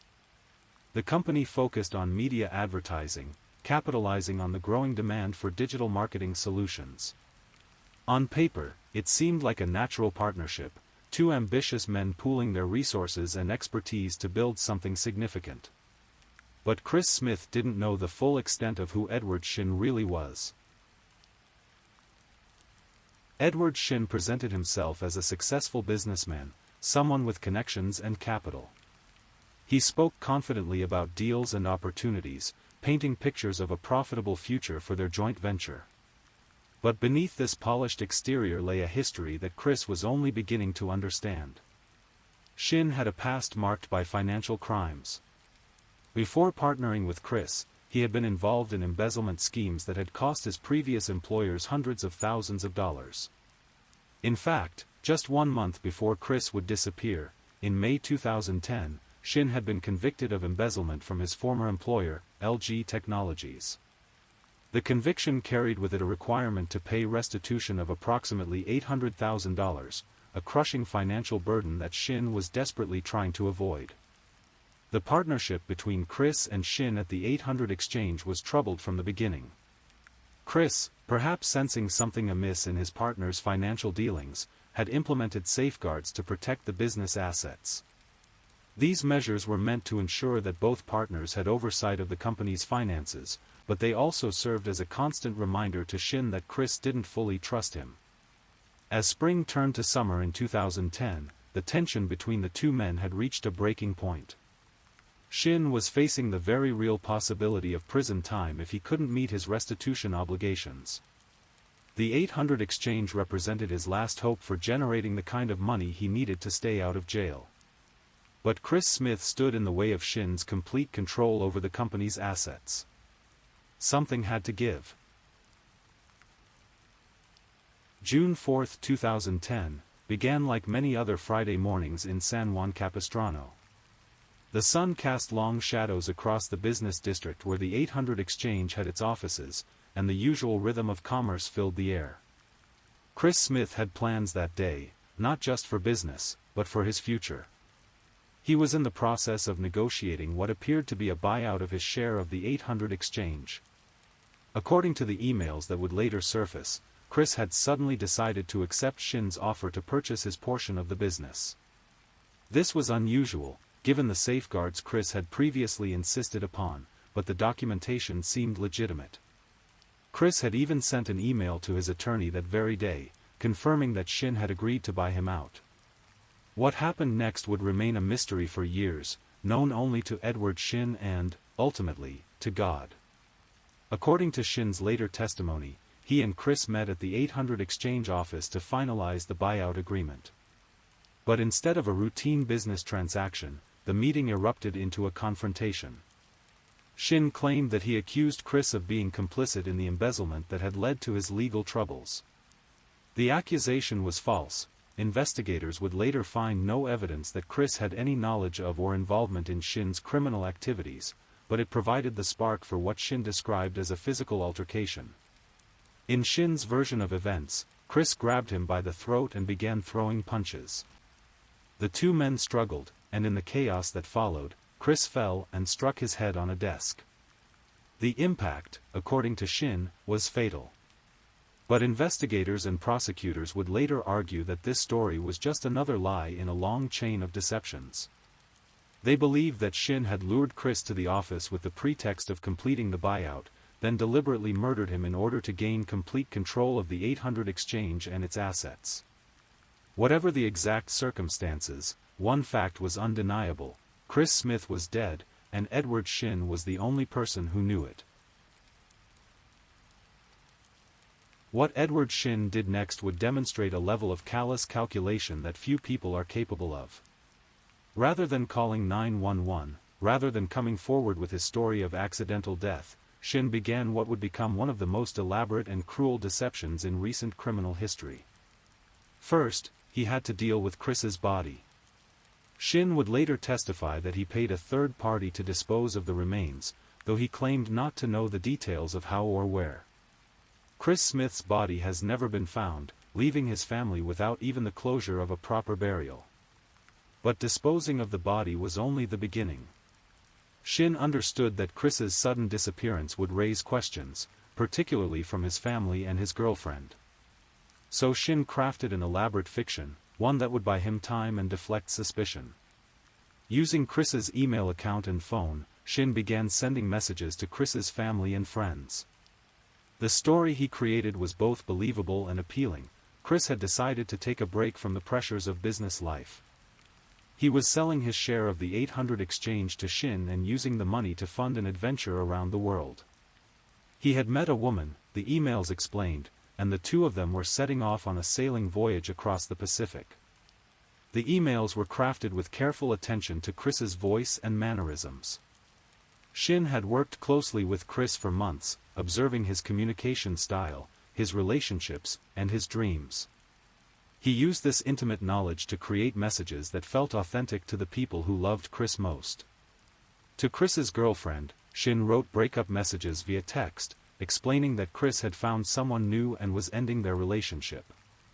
To his parents, he sent excited updates about exotic locations and romantic adventures. The emails described beautiful sunsets over tropical waters, new cultures experienced, and a sense of freedom that Chris had never known in his business life. For 6 months, these messages continued. Chris's family received regular updates on his supposed journey, complete with details about various ports of call and descriptions of the woman who had supposedly captured his heart.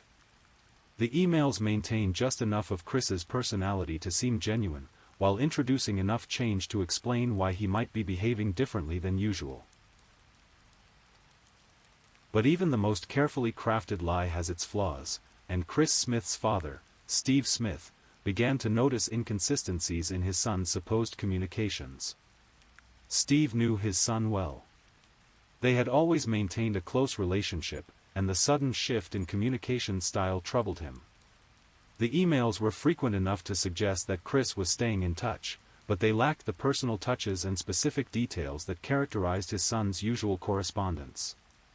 Moreover, Chris had always been someone who shared the practical details of his life, his business dealings, his daily routines, his future plans.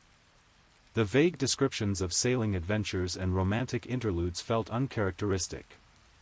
As months passed, Steve's concerns grew into suspicions.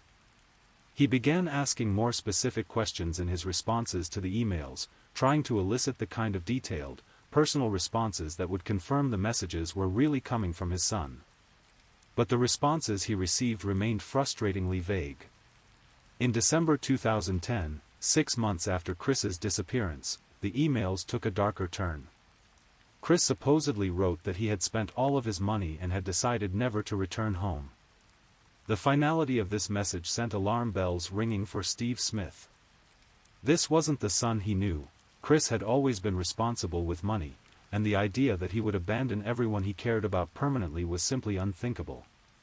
Steve made the decision that would ultimately unravel Edward Shin's elaborate scheme. He contacted the police. When Steve Smith walked into the Orange County Sheriff's Department to report his concerns about his son, investigators initially faced a challenging situation. Chris Smith was an adult who, according to all available evidence, had chosen to leave his old life behind. The emails seemed to support this narrative, and there was no immediate evidence of foul play. But Detective Jose Morales, who caught the case, shared Steve Smith's intuition that something wasn't right. The story of a successful businessman suddenly abandoning everything to sail around the world with a mysterious woman felt more like a Hollywood fantasy than real life. Morales began digging into the details of Chris's disappearance, and what he found painted a very different picture than the one presented in the emails. The first red flag was the timing. Chris had supposedly decided to sell his share of the 800 exchange to Edward Shin on the very day he disappeared. This struck investigators as remarkably convenient for Shin, who was facing significant financial pressures due to his embezzlement conviction. As the investigation deepened, more inconsistencies emerged. Chris's Range Rover was found abandoned, but forensic analysis revealed traces of blood that matched Chris's DNA. Cell phone records showed that Edward Shin's phone had pinged towers near the Mexican border in the days immediately after Chris's disappearance, specifically in Boulevard, California, a remote area nearly 200 miles from their office. Perhaps most damning was the digital forensic analysis of the emails supposedly sent by Chris. Technical examination revealed that while the messages appeared to come from Chris's email account, they had been sent from computers and locations that Chris had never accessed. The digital breadcrumbs led back to Edward Shin. But Shin wasn't just sitting idle while investigators built their case. He was continuing his deception, maintaining the fiction of Chris's worldwide adventure through carefully crafted email messages. The psychological toll of this performance, pretending to be a man he had killed, writing love letters to family members in the voice of their dead son and brother, seemed to have no effect on him whatsoever. In August 2011, more than a year after Chris Smith's disappearance, Edward Shin made a critical mistake. He attempted to board a plane from Los Angeles to Canada, violating the terms of his probation from the embezzlement conviction. Federal agents arrested him at LAX, initially for the probation violation, but investigators saw this as their opportunity to apply pressure. Under interrogation, Shin finally began to crack. He admitted that Chris Smith was dead and that he was responsible for his death. But even in confession, Shin continued to lie. He maintained that Chris's death had been accidental, the result of a fight that had spiraled out of control. He painted himself as a victim of circumstances, someone who had panicked in the aftermath of a tragic accident. Investigators weren't buying it. The elaborate email scheme, the disposal of the body, the calculated theft of Chris's business assets, none of these actions suggested the behavior of someone who had accidentally killed a business partner. These were the actions of someone who had committed premeditated murder for financial gain. Shin was charged with first-degree murder, and the case against him began to build toward trial.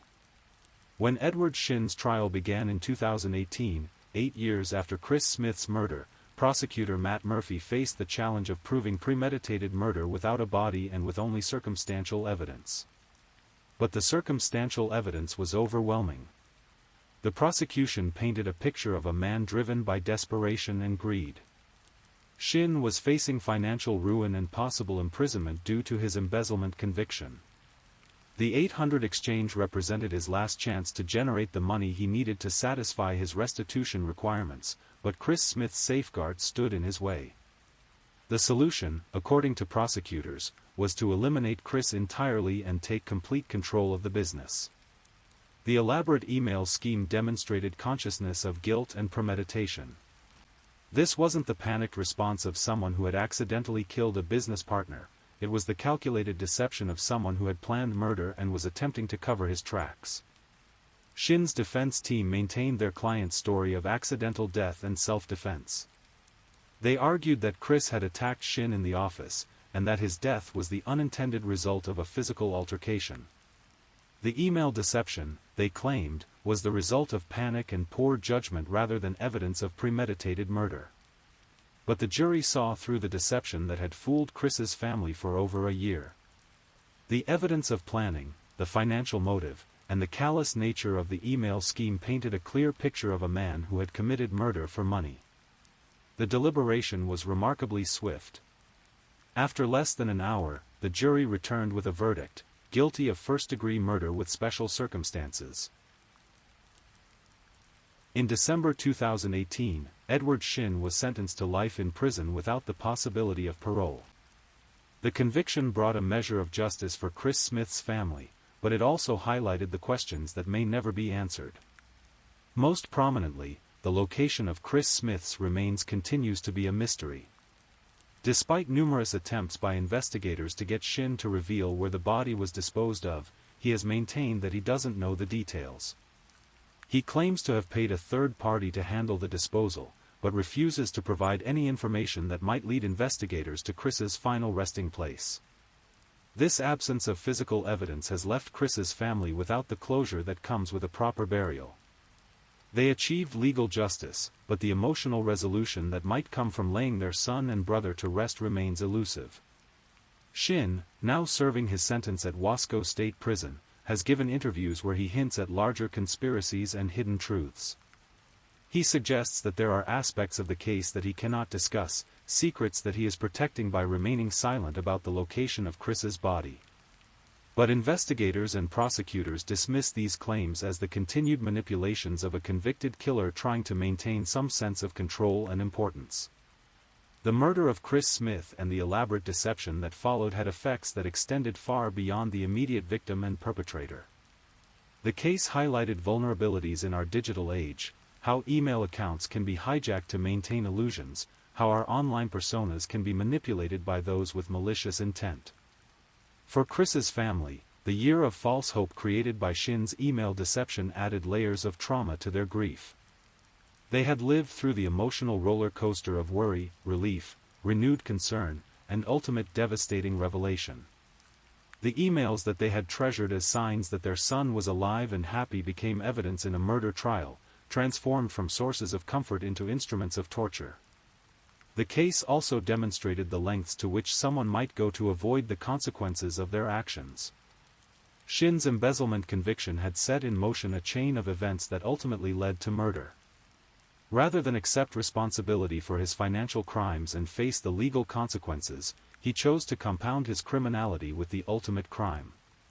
The 800 Exchange, the company that Chris had hoped would represent his success as an entrepreneur, became instead a motive for murder. The business assets that might have funded Chris's future were instead used to delay Edward Shin's reckoning with justice. The story of Chris Smith's murder serves as a sobering reminder about the nature of trust in business relationships. Chris had implemented safeguards to protect the company's assets, suggesting that he had some concerns about his partner's integrity. But these precautions, while prudent, may have ultimately contributed to his death by making him an obstacle to Shin's desperate schemes. The case raises difficult questions about how we evaluate the people we choose to trust with our livelihoods and our lives. Edward Shin had presented himself as a successful businessman, but his criminal history was a matter of public record. The warning signs were there, but they weren't necessarily apparent to someone focused on the potential of a business partnership. For other entrepreneurs and business owners, Chris Smith's story serves as a cautionary tale about the importance of thorough background checks and the wisdom of maintaining healthy skepticism about partners who seem too good to be true. It also highlights the value of transparency in business relationships. The safeguards that Chris implemented might have prevented his murder if they had been more comprehensive or if he had been more cautious about meeting alone with someone he had reason to distrust. One of the most chilling aspects of the Chris Smith case was the sophistication of Edward Shin's digital impersonation. For over a year, he successfully convinced Chris's family and friends that their loved one was alive and well, living an adventure that many people dream of but few experience. This deception required intimate knowledge of Chris's personality, communication style, and relationships. Shin had to understand not just how Chris wrote emails, but what kinds of experiences would appeal to him, what kinds of explanations would satisfy his family's concerns, and how to maintain the illusion over an extended period. The psychological implications of this performance are staggering. Shin was essentially living a double life, publicly mourning the loss of his business partner while privately crafting fictional adventures for the man he had killed. He attended meetings with investigators, participated in search efforts, and consoled Chris's family, all while knowing exactly what had happened and maintaining an elaborate lie about Chris's whereabouts. The digital nature of the deception also highlights vulnerabilities in our interconnected world. Email accounts, social media profiles, and phone numbers can all be hijacked by someone with sufficient access and motivation. The people we love might be silenced while their digital personas continue to speak, creating illusions of life and well-being that mask terrible truths. Detective Jose Morales and his team faced a uniquely challenging investigation. They were dealing with a case where the victim appeared to be alive and well, regularly communicating with family members and living what seemed to be an enviable lifestyle. The digital evidence suggested that Chris Smith had simply chosen to abandon his old life, and there was no crime scene, no body, and no obvious evidence of foul play. But good detective work often comes down to trusting instincts and following inconsistencies wherever they lead. The investigators in the Chris Smith case demonstrated remarkable persistence in pursuing leads that might have seemed insignificant to others. Cell phone tower records, digital forensics, blood evidence analysis, all of these technical tools were essential, but they were only valuable because investigators had the wisdom to look for them. The case also demonstrated the importance of family members who refused to accept easy answers. Steve Smith's insistence that something was wrong with his son's communications provided the initial push that law enforcement needed to take the case seriously. Without a family member willing to trust his instincts and push for investigation, Edward Shin's deception might have succeeded indefinitely. Edward Shin's ability to maintain his elaborate lie for over a year raises disturbing questions about the psychology of deception and murder. Most people would find it emotionally devastating to impersonate someone they had killed, particularly when communicating with that person's grieving family members. The cognitive dissonance and emotional toll would be overwhelming. But Shin seemed to suffer no such difficulties. He maintained the email correspondence with apparent ease, crafting believable adventures and romantic interludes while simultaneously working to consolidate his control over Chris's business assets. This suggests a level of emotional detachment and manipulative skill that goes beyond ordinary criminality. Psychological experts who have studied the case suggest that Shin's behavior demonstrates characteristics consistent with psychopathy, the ability to maintain normal social functioning while lacking empathy or genuine emotional connection to others. His previous history of embezzlement and financial crime supports this interpretation, as does his continued refusal to provide information about Chris's remains even after his conviction. The case also raises questions about the nature of business partnerships and the kinds of people who are drawn to entrepreneurial ventures. The business world rewards confidence, ambition, and the ability to present oneself favorably to potential partners and investors. But these same qualities can mask serious character flaws and criminal intentions. Throughout the investigation and trial, Chris Smith's family demonstrated remarkable strength and persistence. They endured more than a year of false hope, believing that their son and brother was alive and enjoying adventures around the world. When the truth finally emerged, they had to process not only the grief of loss but also the violation of having been manipulated by their loved one's killer. Steve Smith's decision to trust his instincts about the emails proved crucial to achieving justice for his son. Despite having no evidence other than a father's intuition that something was wrong, he pushed investigators to take his concerns seriously. This kind of advocacy requires not only emotional strength but also the confidence to challenge official conclusions and demand further investigation. The family's experience also highlights the unique trauma created by cases involving deception about a victim's fate.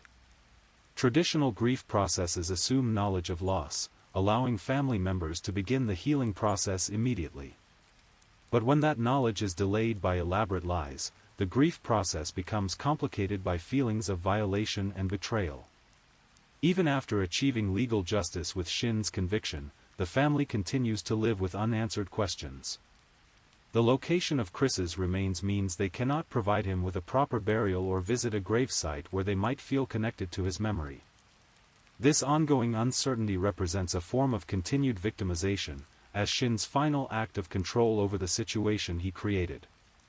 The Chris Smith murder case occurred during a period of rapid technological change, as email and digital communication were becoming primary means of staying connected with family and friends. The case highlighted vulnerabilities in these new communication methods that most people hadn't considered. Today, as we rely even more heavily on digital communication and social media, the lessons of the Chris Smith case remain relevant. How do we verify that the people we're communicating with online are really who they claim to be? What safeguards exist to prevent the kind of elaborate impersonation that Edward Shin carried out? How do we balance the convenience of digital communication with the security risks it creates?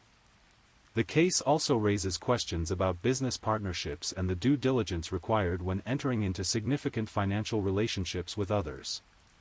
Chris Smith had attempted to protect himself with legal safeguards, but these protections ultimately proved insufficient against someone determined to commit murder for financial gain. For law enforcement, the case demonstrated the importance of digital forensics and the technical expertise required to investigate crimes in the digital age. The ability to trace email origins, analyze cell phone tower records, and uncover digital evidence became crucial to proving murder in a case where traditional physical evidence was limited. In all discussions of this case, it's important to remember that at its center was a real person whose life was cut short by someone he trusted.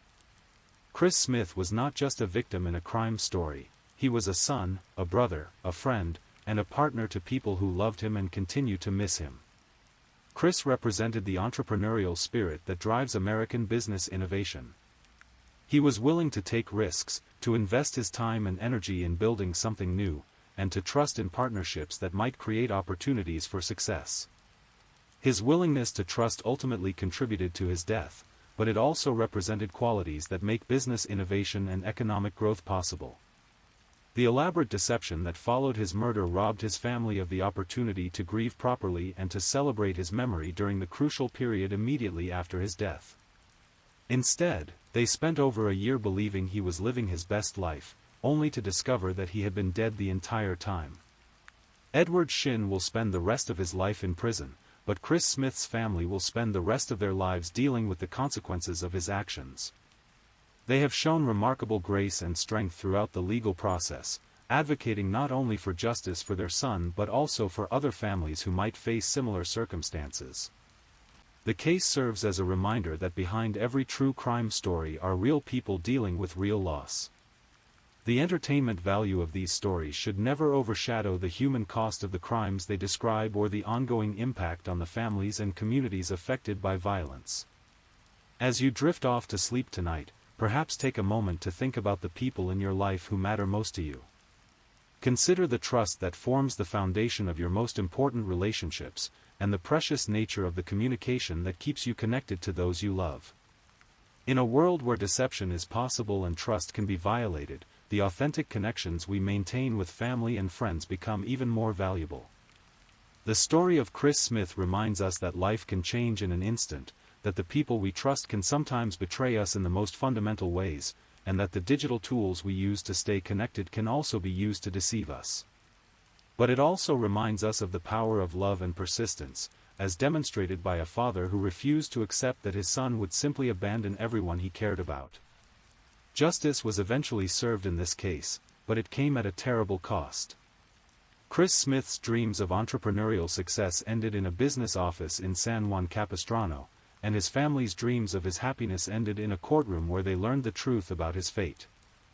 The case will continue to serve as a cautionary tale about trust, technology, and the lengths to which some people will go to avoid the consequences of their actions. Please, if you're enjoying these stories, don't forget to leave a comment. Let me know where you're listening from and what time it is in your corner of the world. And if you haven't already, be sure to like this video and subscribe, so you don't miss the next true crime story for sleep. Now, let's move on to our fourth story. Story 4. In the quiet coastal town of Arroyo Grande, California, where rolling hills meet the Pacific Ocean, the summer of 1995 began like any other. The eucalyptus groves swayed gently in the evening breeze, their distinctive scent carrying across the small suburban neighborhoods where families felt safe enough to leave their doors unlocked. It was in this peaceful setting that 15-year-old Elise Marie Poller lived with her parents, David and Lizanne, believing like most teenagers that she was invincible, that the darkness of the world couldn't touch her in such a serene place. Elise was the kind of girl who lit up a room when she entered.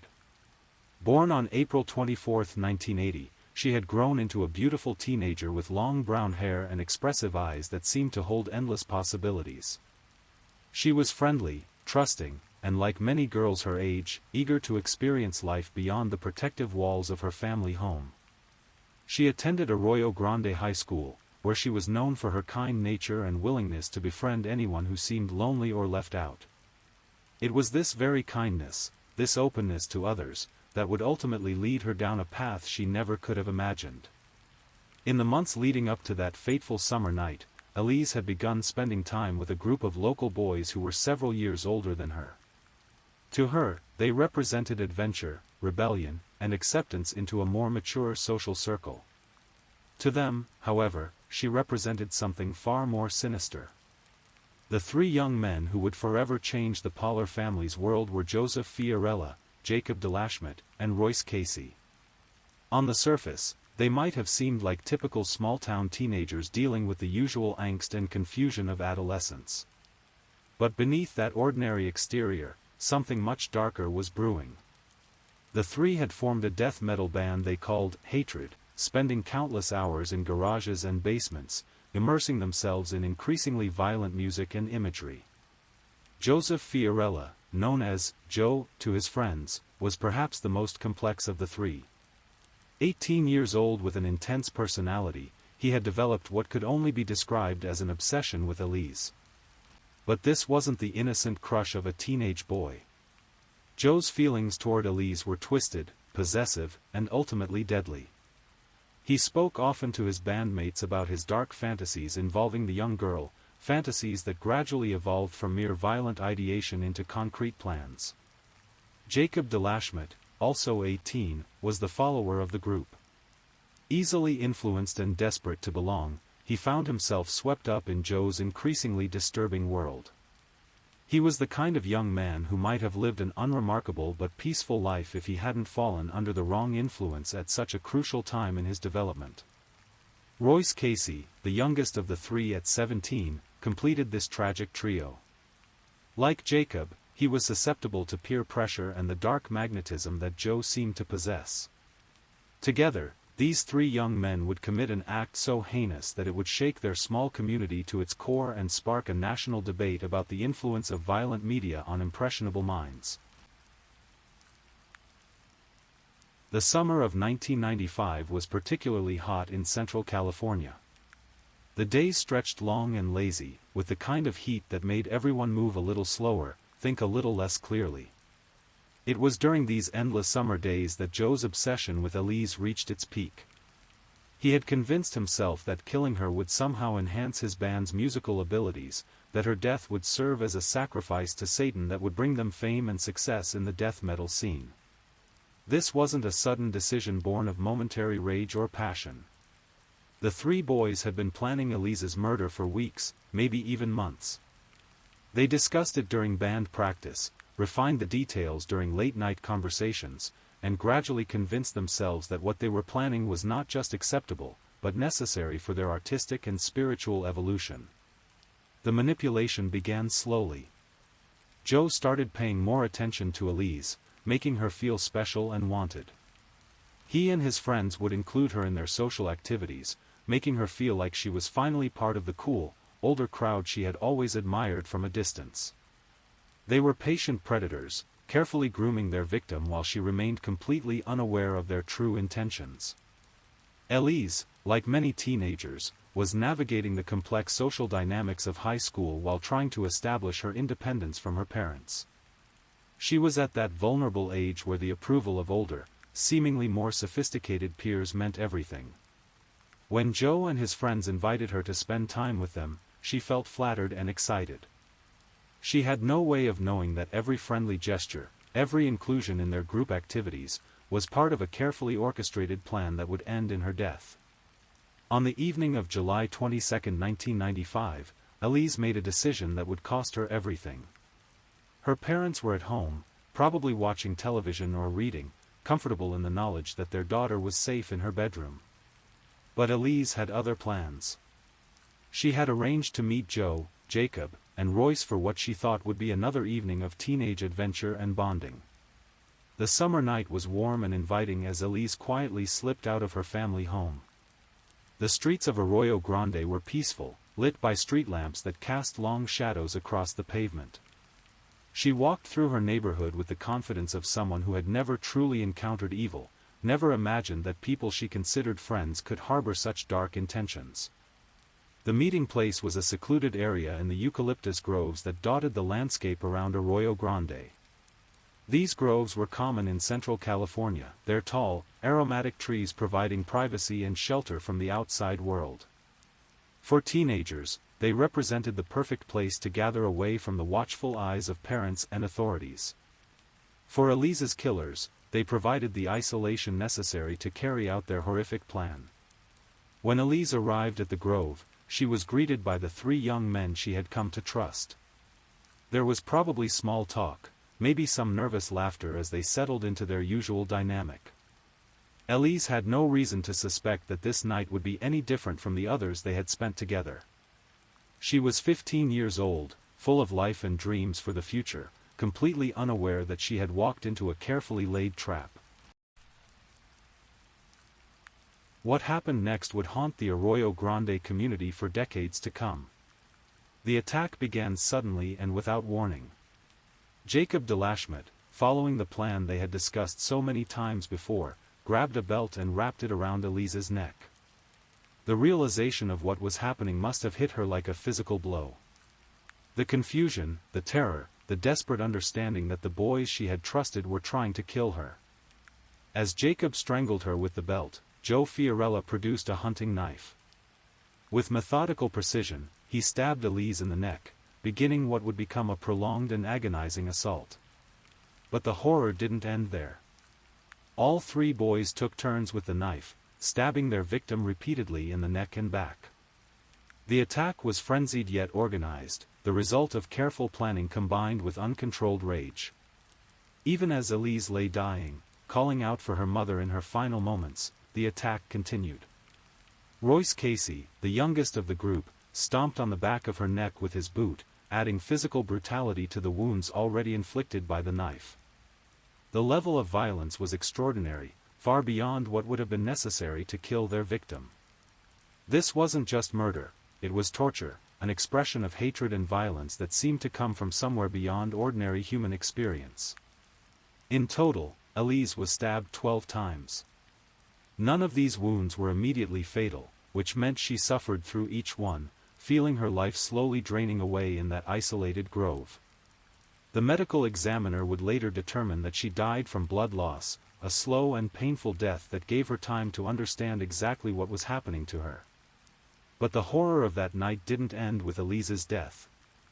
According to later testimony and confessions, the three killers engaged in acts of necrophilia with their victim's body, adding a layer of depravity to an already unthinkable crime. They then left her remains in the eucalyptus grove, partially hidden but not buried, as if they wanted her to be found eventually. For the next 8 months, Elise Poller was simply a missing person. Her parents, David and Lizanne, experienced every parent's worst nightmare as days turned into weeks, and weeks turned into months with no sign of their daughter. They distributed flyers, organized search parties, and pleaded with the media for any information that might lead to Elise's safe return. The Poller family's agony during those 8 months is difficult to imagine. They lived in a constant state of hope and despair, never knowing whether their daughter was alive or dead, safe or in danger. They probably went through every possible scenario in their minds, from runaway situations to abduction, but likely never imagined the truth of what had actually happened to their beloved daughter. Meanwhile, Joe, Jacob, and Royce returned to their normal lives as if nothing had happened. They continued with their band, attended school, and interacted with their families and friends while keeping their terrible secret. The ability to compartmentalize such a horrific act speaks to a level of psychological detachment that most people cannot comprehend. However, the weight of what they had done began to affect them differently. While Joe and Jacob seemed able to continue living with their secret, Royce Casey found the burden increasingly difficult to bear. The youngest of the three killers, he may have been the most psychologically affected by what they had done. As the months passed, the guilt and horror of that night in the eucalyptus grove began to consume him. It was Royce's conscience that ultimately led to the discovery of Elise's remains and the arrest of her killers. In March of 1996, unable to live with the secret any longer, Royce confessed his role in the murder to a clergyman. The weight of carrying such a terrible secret for 8 months had become unbearable, and he finally reached out for spiritual guidance and forgiveness. The clergyman, faced with this shocking confession, made the difficult but necessary decision to contact the authorities.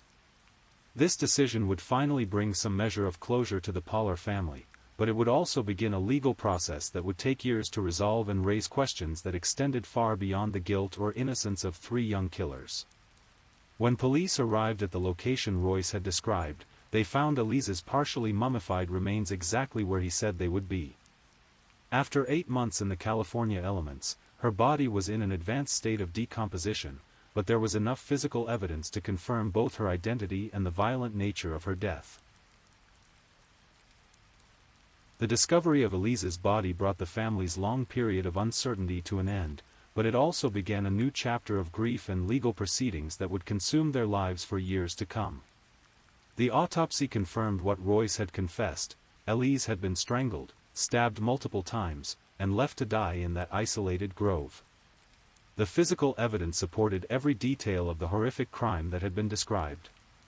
The arrests of Joseph Fiorella, Jacob DeLashmet, and Royce Casey sent shockwaves through Arroyo Grande. These weren't strangers or outsiders who had committed this terrible crime, they were local boys, known to many in the community. The realization that such evil could exist among their own children forced residents to confront uncomfortable questions about the nature of violence and the warning signs they might have missed. But the story of Elise Poller's murder was far from over. As details of the crime emerged during the investigation and subsequent trials, one element in particular captured national attention: the killer's obsession with death metal music, particularly the band Slayer. This connection would spark a controversial legal battle and a broader cultural debate about the influence of violent media on young people. According to investigators and testimony from the killers themselves, the murder of Elise Poller was intended as a sacrifice to Satan. The 3 boys believed that by killing her in this ritualistic manner, they would enhance their musical abilities and bring success to their death metal band, Hatred. They had immersed themselves so deeply in the violent imagery and satanic themes of extreme metal music that they had lost the ability to distinguish between fantasy and reality. The band Slayer, in particular, seemed to have had a profound influence on the killer's mindset. Songs like Postmortem and Dead Skin Mask contained violent and disturbing lyrics that the boys had apparently taken as instructions rather than artistic expression. They listened to these songs repeatedly, allowing the violent imagery to feed their already disturbed fantasies about Elise. This connection between the murder and death metal music led David and Lizanne Poller to make a decision that would thrust them into the national spotlight. Believing that Slayer's music had directly contributed to their daughter's death, they filed a lawsuit against the band, seeking monetary damages and hoping to prevent similar tragedies in the future. The lawsuit alleged that Slayer's lyrics provided detailed instructions on how to stalk, rape, torture, and murder, and that these instructions directly influenced the 3 killers to commit their crime against Elise. The Pollers argued that the band marketed violent music to juveniles without adequate warnings about the potential psychological effects of such material. This legal action sparked intense debate across the country. Free speech advocates argued that artistic expression, no matter how disturbing, was protected by the First Amendment and that holding musicians responsible for the actions of their listeners set a dangerous precedent. Others supported the Pollers, arguing that there should be limits on the type of violent content that could be marketed to impressionable young people. The lawsuit faced numerous legal challenges and delays. It was initially filed in 1996 but wasn't heard until after all three killers had been tried and convicted. The legal system had to grapple with complex questions about causation, free speech, and the responsibility of artists for how their work is interpreted by consumers. Meanwhile, the criminal cases against Joe, Jacob, and Royce moved through the courts. Each of the three killers faced different charges and received different sentences, reflecting their varying degrees of culpability in the crime. The legal proceedings revealed additional disturbing details about the planning and execution of Elise's murder, as well as the psychological factors that had led three seemingly ordinary teenagers to commit such an extraordinary act of violence. Joseph Fiorella, identified as the ringleader and primary planner of the murder, received the harshest sentence. His obsession with Elise and his role in organizing the killing made him the most culpable in the eyes of the law. Jacob DeLashmutt and Royce Casey, while still held fully responsible for their actions, were seen as followers who had been influenced by Fiorella's stronger personality and deeper psychological disturbance. The trials also revealed more details about the killers' backgrounds and mental states. Experts testified about the psychological factors that might have contributed to their ability to plan and carry out such a heinous crime. The influence of violent media, including music and imagery, was extensively discussed, though experts disagreed about the degree to which such material could actually cause someone to commit murder. Throughout the legal proceedings, the Poller family maintained their dignity and focus on seeking justice for their daughter. They attended every hearing, gave victim impact statements, and worked tirelessly to ensure that Elise's story was told accurately and completely. Their strength in the face of such overwhelming grief and loss was remarkable and inspiring to many who followed the case. The lawsuit against Slayer ultimately failed. Courts ruled that the band's music, while disturbing and violent in its imagery, was protected speech under the First Amendment. The legal system determined that there was not sufficient evidence to prove a direct causal link between the music and the murder, and that holding artists responsible for the extreme interpretations of their work by disturbed individuals would have a chilling effect on artistic expression. This outcome was devastating for the Poller family, who had hoped that their legal action might prevent other families from experiencing similar tragedies. However, their efforts did succeed in raising awareness about the potential psychological effects of violent media on vulnerable young people and sparked important conversations about parental responsibility and media literacy. The failure of the lawsuit also highlighted the complex relationship between art, free speech, and social responsibility. While most people could agree that Elise's murder was a horrific tragedy, there was far less consensus about whether the band whose music influenced her killers bore any legal or moral responsibility for her death. As the years passed, the three killers settled into their respective prison sentences. Their paths diverged significantly after their convictions, with each responding differently to incarceration and the possibility of rehabilitation. Some showed remorse and engaged in programs designed to help them understand and address their violent behavior, while others seemed to remain largely unchanged by their experience. Royce Casey, the killer who had ultimately confessed and led police to Elise's remains, became eligible for parole after serving several decades in prison. His case sparked renewed debate about forgiveness, rehabilitation, and the possibility of redemption for those who commit terrible crimes. Some argued that his cooperation with authorities and apparent remorse indicated genuine change and justified his release.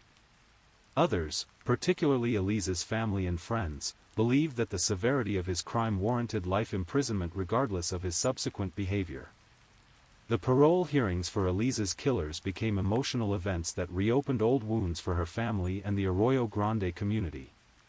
Each hearing required the Pollers to relive their daughter's murder and argue against the release of the men who had taken her life. The process was exhausting and traumatic, adding additional layers of suffering to an already unbearable loss. For David and Lizanne Poller, the decades following their daughter's murder were marked by a complex mixture of grief, anger, advocacy, and the slow, difficult process of learning to live with an unthinkable loss. They became advocates for victims' rights and worked to educate parents about the warning signs of violent behavior in teenagers. Their experience transformed them from ordinary parents into reluctant experts on youth violence and media influence.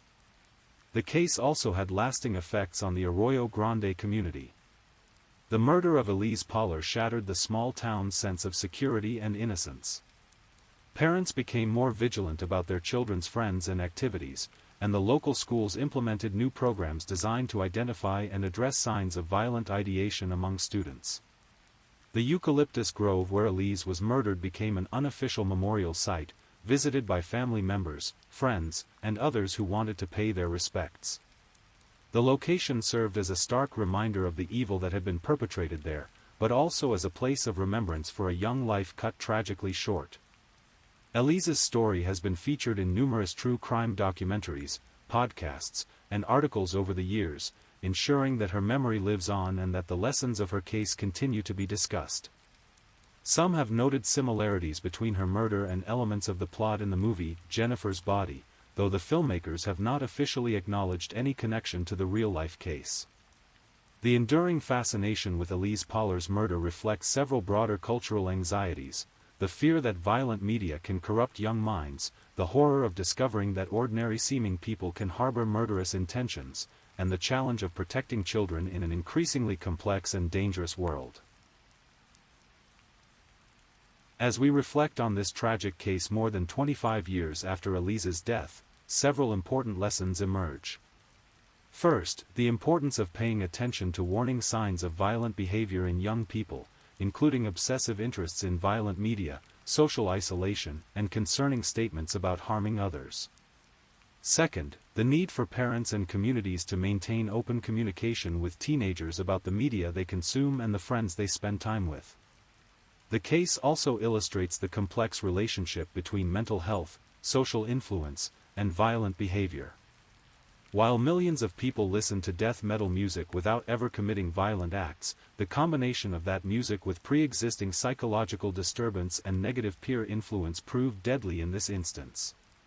Understanding these complex interactions is crucial for preventing similar tragedies. Perhaps most importantly, Elise Poller's story reminds us of the preciousness and fragility of human life. She was just 15 years old when she was murdered, with her entire adult life ahead of her. We can only imagine what she might have accomplished, the relationships she might have formed, the positive impact she might have had on the world if her life hadn't been cut short by 3 young men who chose violence over humanity. The ripple effects of her murder extended far beyond her immediate family, affecting friends, classmates, community members, and even strangers who were moved by her story. Her death diminished the world in ways that are impossible to fully calculate, robbing us all of whatever contributions she might have made during the decades of life that were stolen from her. Today, David and Lizanne Poller continue to honor their daughter's memory while living with the ongoing pain of their loss.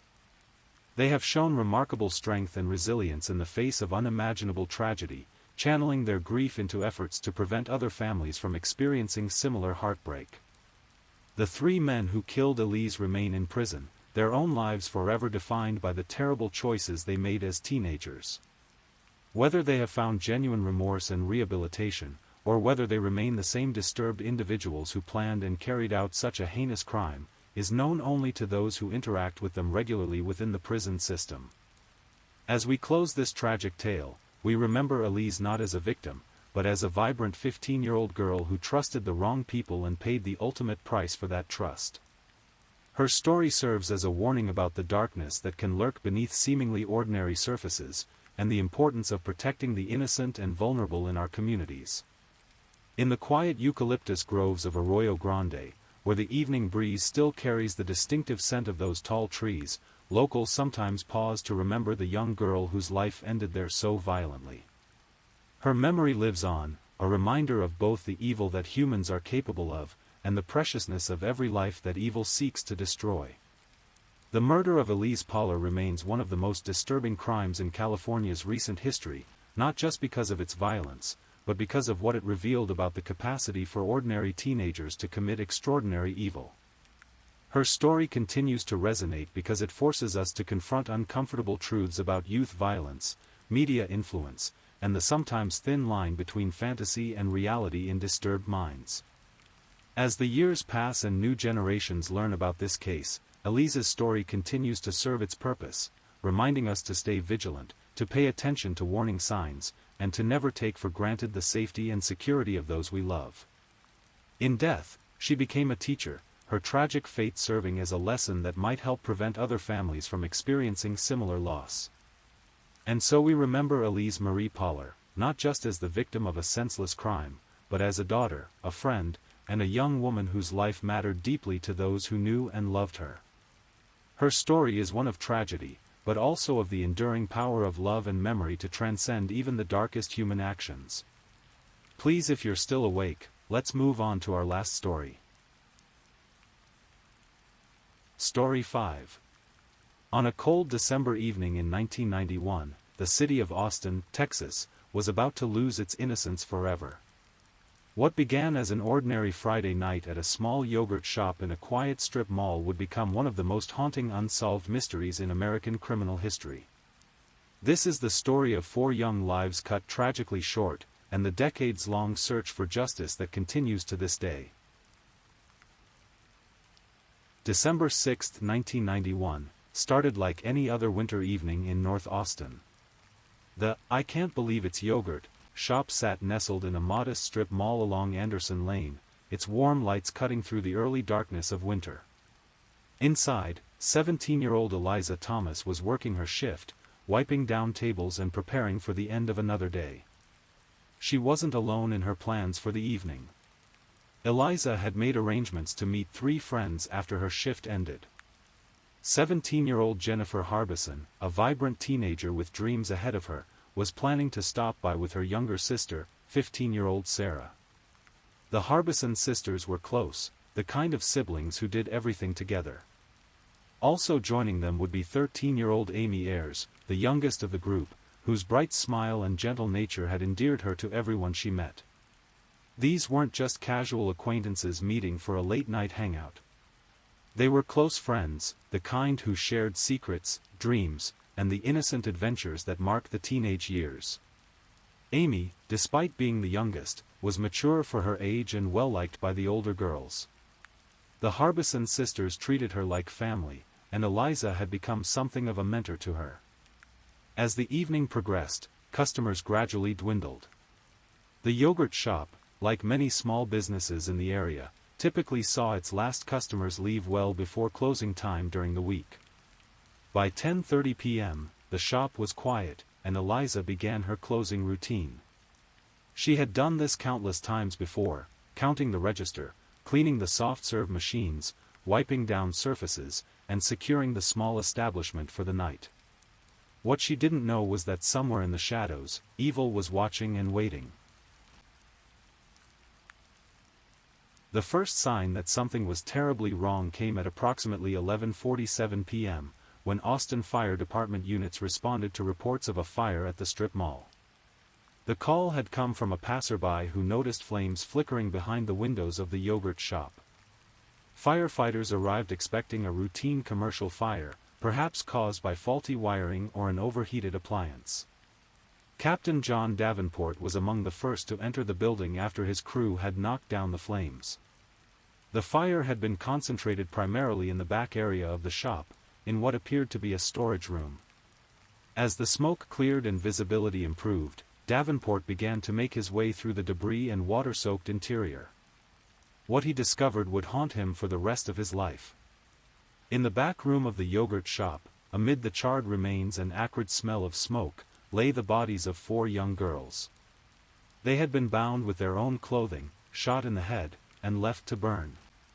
The scene was so disturbing that several seasoned first responders required counseling in the days that followed. Eliza Thomas, Jennifer Harbison, Sarah Harbison, and Amy Ayers had been murdered in what police would later describe as one of the most brutal crimes in Austin's history. The fire had been deliberately set in an apparent attempt to destroy evidence, but it had been discovered too quickly to completely consume the crime scene. Detective John Jones of the Austin Police Department arrived at the scene in the early morning hours of December 7th. A veteran investigator with 20 years of experience, Jones had seen his share of violent crimes, but nothing had prepared him for what awaited him inside the yogurt shop. The crime scene told a story of unimaginable brutality. The girls had been forced into the back storage area, where they were made to remove their clothing. They had been bound using items of their own clothing, then shot execution style.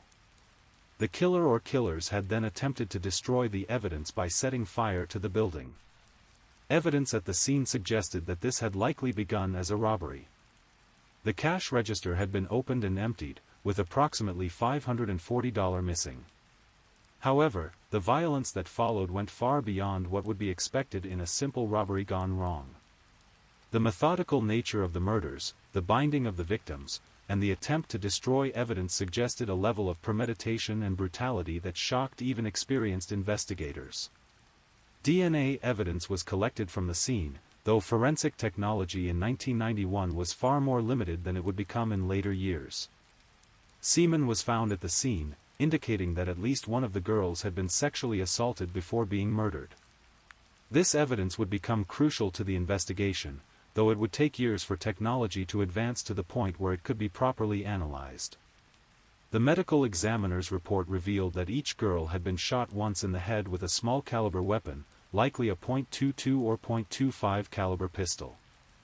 The shots were precise and deadly, suggesting that the killer had some familiarity with firearms. The binding of the victims with their own clothing indicated a level of control and planning that pointed to this being more than a crime of opportunity. As the investigation proceeded, the human cost of this tragedy became clear. Four promising young lives had been cut short, leaving behind devastated families and a community in shock. Amy Ayres, at 13, was the youngest victim. A seventh grader at Lanier High School, Amy was known for her kindness and maturity. She was an honor student who dreamed of becoming a teacher. Her family described her as a gentle soul who loved animals and spent her free time volunteering at local animal shelters. Amy had been excited about growing up, about high school, about all the possibilities that lay ahead. She would never get that chance. Sarah Harbison, 15, was a sophomore at Lanier High School. Described by her family as artistic and creative, Sarah loved music and had been learning to play guitar. She was the kind of teenager who wrote poetry in her spare time and dreamed of traveling the world. Her sister Jennifer was her best friend, and the two were rarely seen apart. Jennifer Harbison, 17, was a senior at Lanier High School, just months away from graduation. She had been accepted to several colleges and was planning to study education. Jennifer was a natural leader, the kind of person other students looked up to. She had a part-time job at a local retail store and was saving money for college. Her parents described her as responsible and caring, someone who always looked out for her younger sister and friends. Eliza Thomas, also 17, was a senior at Anderson High School. She worked at the yogurt shop to help support her family and save money for her future. Eliza was known for her work ethic and determination. She had plans to attend community college and eventually transfer to a four-year university. Her dream was to become a nurse, inspired by her desire to help others.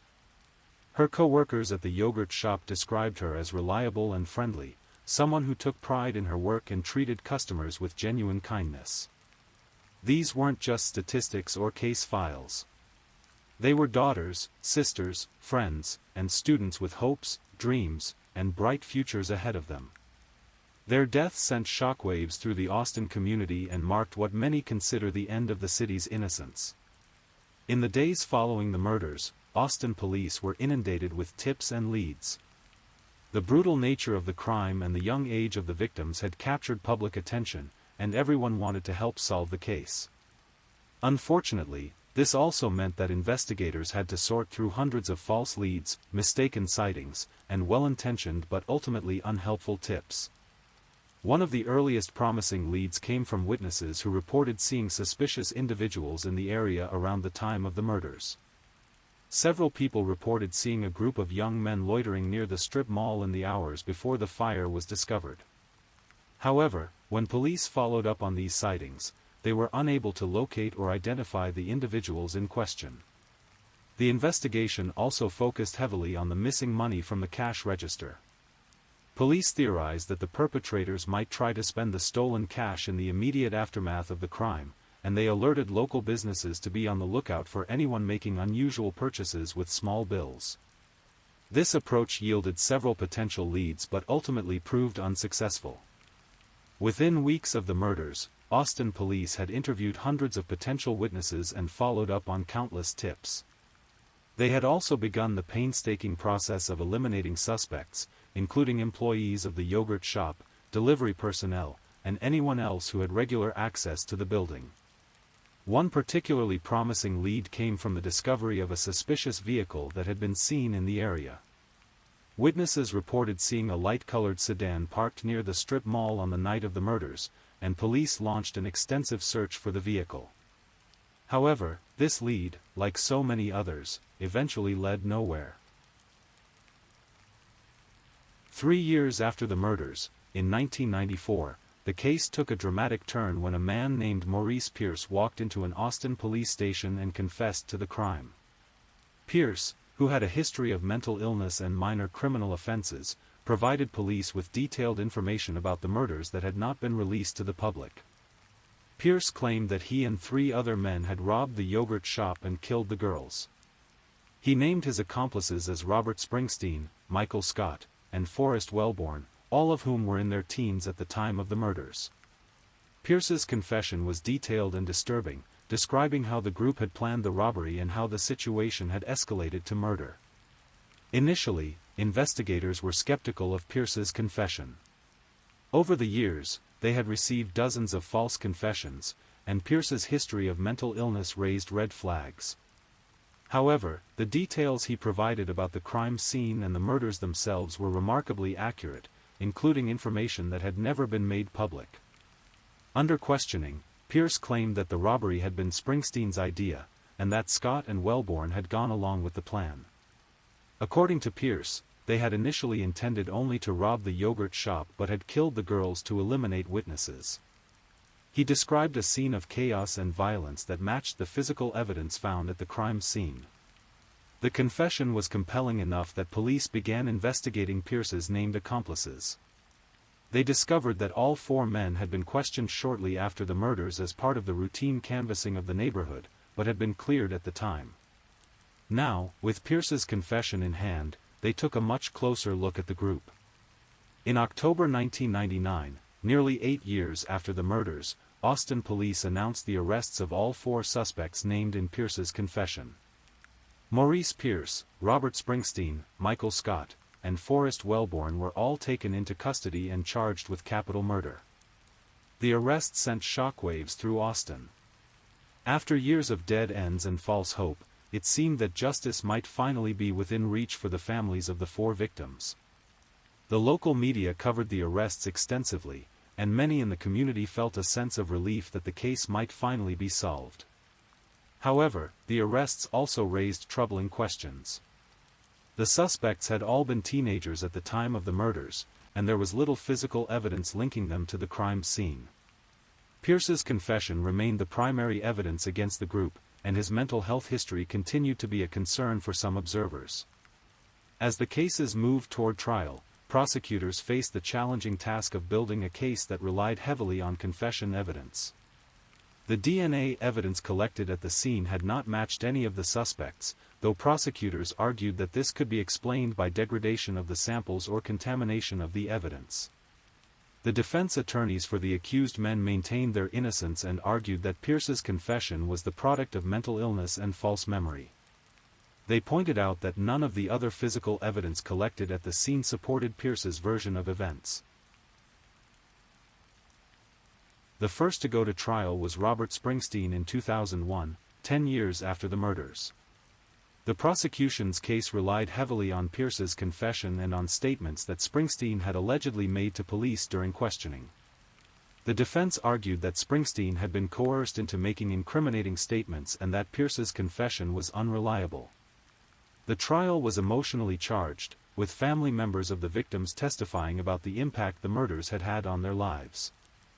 The gruesome details of the crime were presented to the jury, and the courtroom was often filled with tears as the full extent of the brutality was revealed. After several weeks of testimony, the jury found Springsteen guilty of capital murder. He was sentenced to death, a verdict that brought some sense of closure to the victims' families but also marked the beginning of a long appeals process. Michael Scott went to trial in 2002, facing similar charges and similar evidence. Like Springsteen, Scott maintained his innocence, and his defense team argued that the case against him was built on unreliable confession evidence and coerced statements. However, the jury found Scott guilty as well, and he too was sentenced to death. The convictions of Springsteen and Scott seemed to validate the investigation and provide the justice that the victims' families had been seeking for over a decade. However, the cases were far from over. Both men immediately began the appeals process, and their defense attorneys continued to maintain their innocence. Meanwhile, the cases against Pierce and Wellborn were proceeding more slowly through the courts. Pierce's mental health issues complicated his case, and prosecutors were concerned about his ability to stand trial. Wellborn's case was also complex, as his alleged role in the crime was less clear than that of Springsteen and Scott. As the convicted men pursued their appeals, advances in DNA technology began to cast doubt on the convictions. In 2006, new DNA testing was conducted on evidence from the crime scene using more sophisticated techniques than had been available in the 1990s. The results were startling. The DNA evidence showed the presence of multiple unknown males at the crime scene, none of whom matched Springsteen, Scott, Pierce, or Wellborn. This finding raised serious questions about whether the right men had been convicted. The DNA evidence suggested that the real perpetrators were still unknown and had never been identified by the investigation.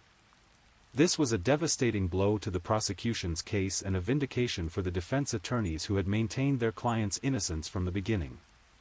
In 2006, the Texas Court of Criminal Appeals overturned Robert Springsteen's conviction based on the new DNA evidence and concerns about the fairness of his trial. The court found that the DNA evidence created reasonable doubt about his guilt and that he had not received adequate legal representation during his original trial.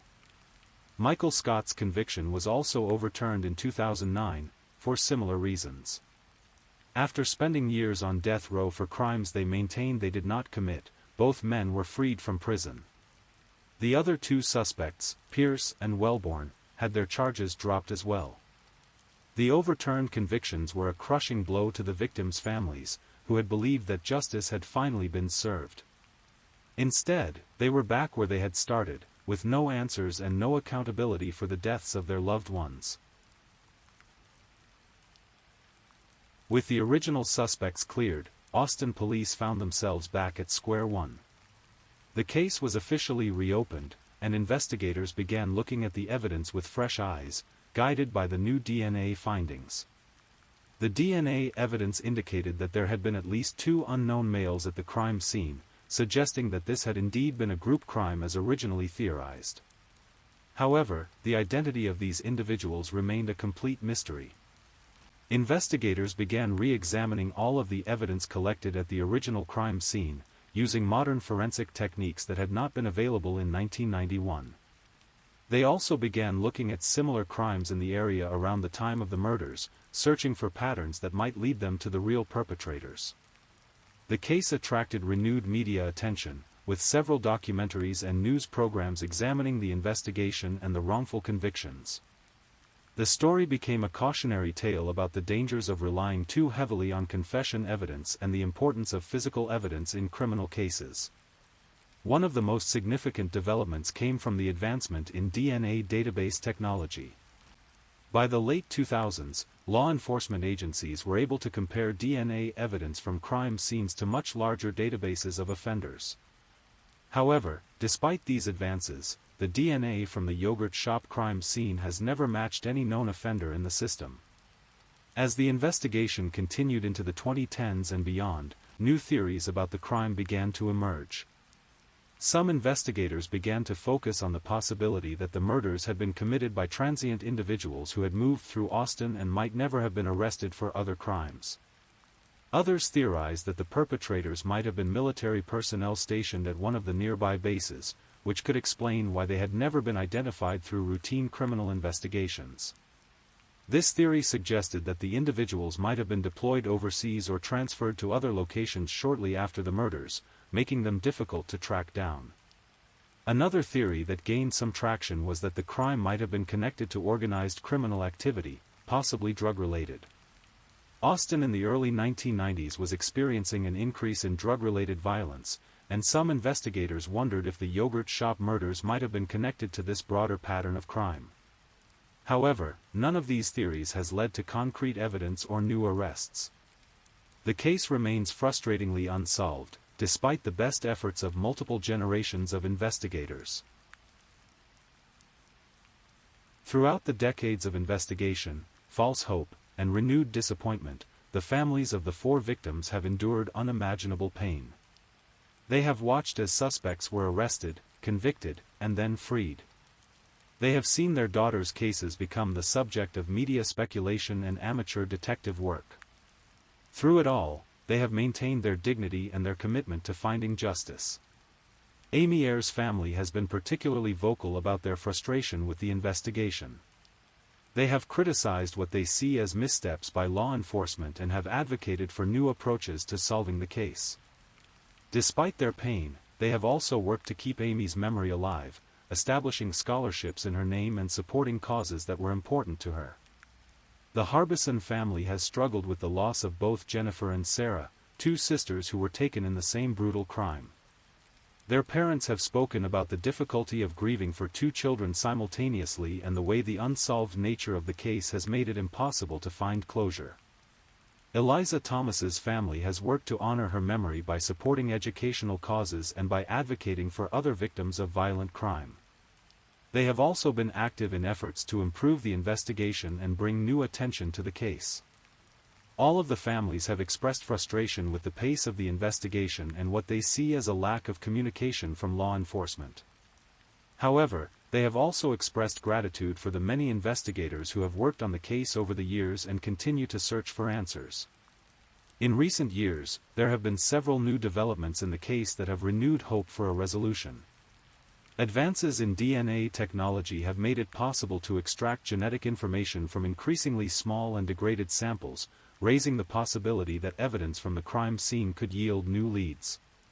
In 2019, Austin police announced that they were working with a private laboratory to conduct new DNA testing using cutting-edge techniques. This testing was designed to develop more complete DNA profiles from the evidence and potentially identify the perpetrators through genetic genealogy, the same technique that has been used to solve several other high-profile cold cases in recent years. Genetic genealogy involves comparing DNA evidence to public genealogy databases to identify potential relatives of the perpetrator. This technique has been remarkably successful in other cases, leading to arrests decades after crimes were committed. However, the success of this approach depends on having sufficient genetic material and on the perpetrator having relatives who have submitted their DNA to genealogy databases. The results of this new testing have not been made public, and it's unclear whether the technique has yielded any promising leads in the yogurt shop case. Law enforcement officials have been tight-lipped about any new developments, citing the ongoing nature of the investigation. The yogurt shop murders have had a lasting impact on the city of Austin and its residents.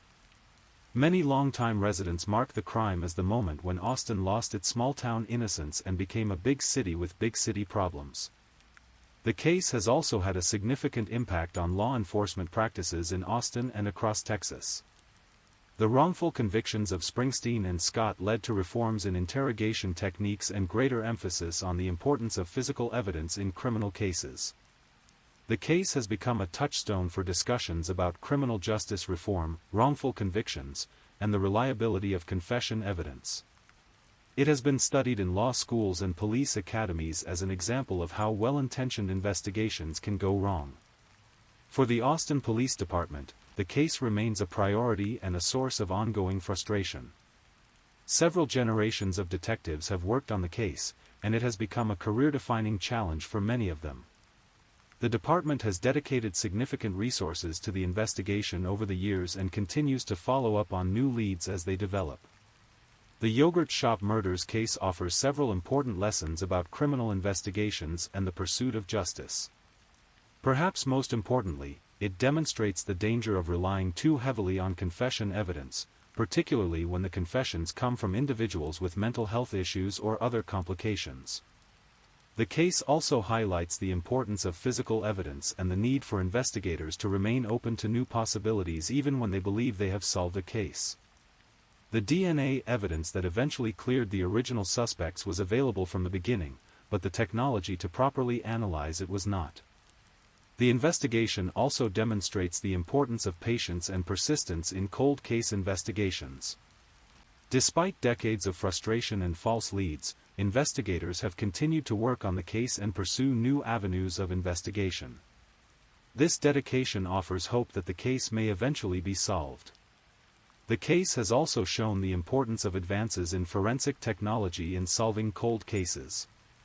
The DNA evidence that was inconclusive in 1991 became crucial in clearing the wrongfully convicted suspects years later, and newer techniques may eventually lead to the identification of the real perpetrators.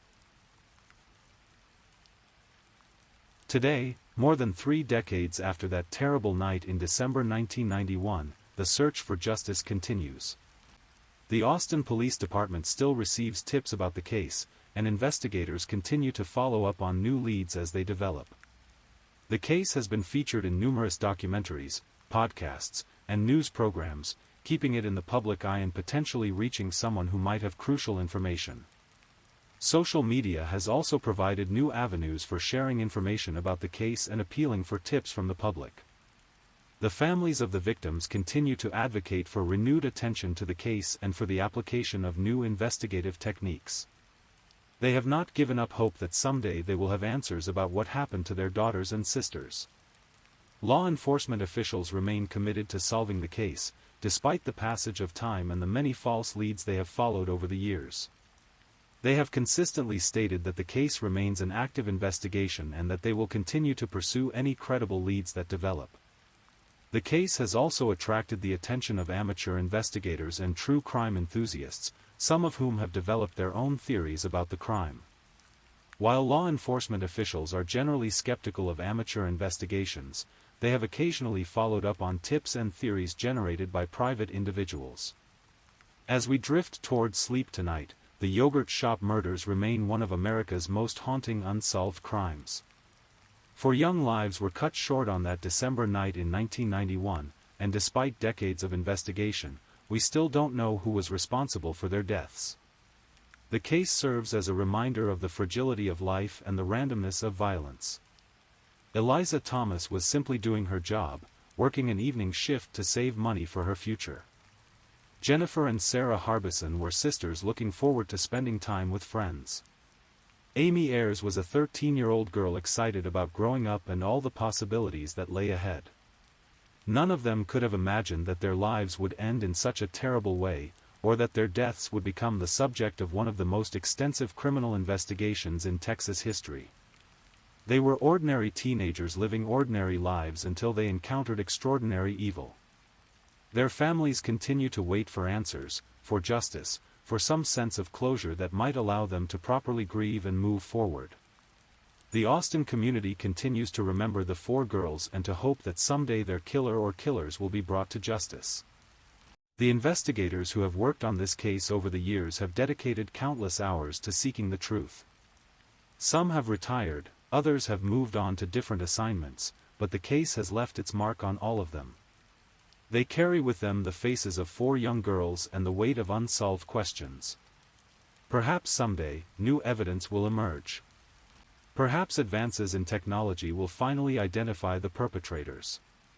Perhaps someone with crucial information will finally come forward. Until then, the case remains open, and the search for justice continues. As the gentle rhythm of investigation and hope continues, we remember Eliza Thomas, Jennifer Harbison, Sarah Harbison, and Amy Ayers not as victims of an unsolved crime, but as young women whose lives mattered, whose dreams were valid, and whose memory deserves justice. In the quiet darkness of night, their story reminds us to hold our loved ones close, to appreciate the ordinary moments that make up our lives, and to never give up hope that truth and justice will ultimately prevail, even if it takes longer than we would wish.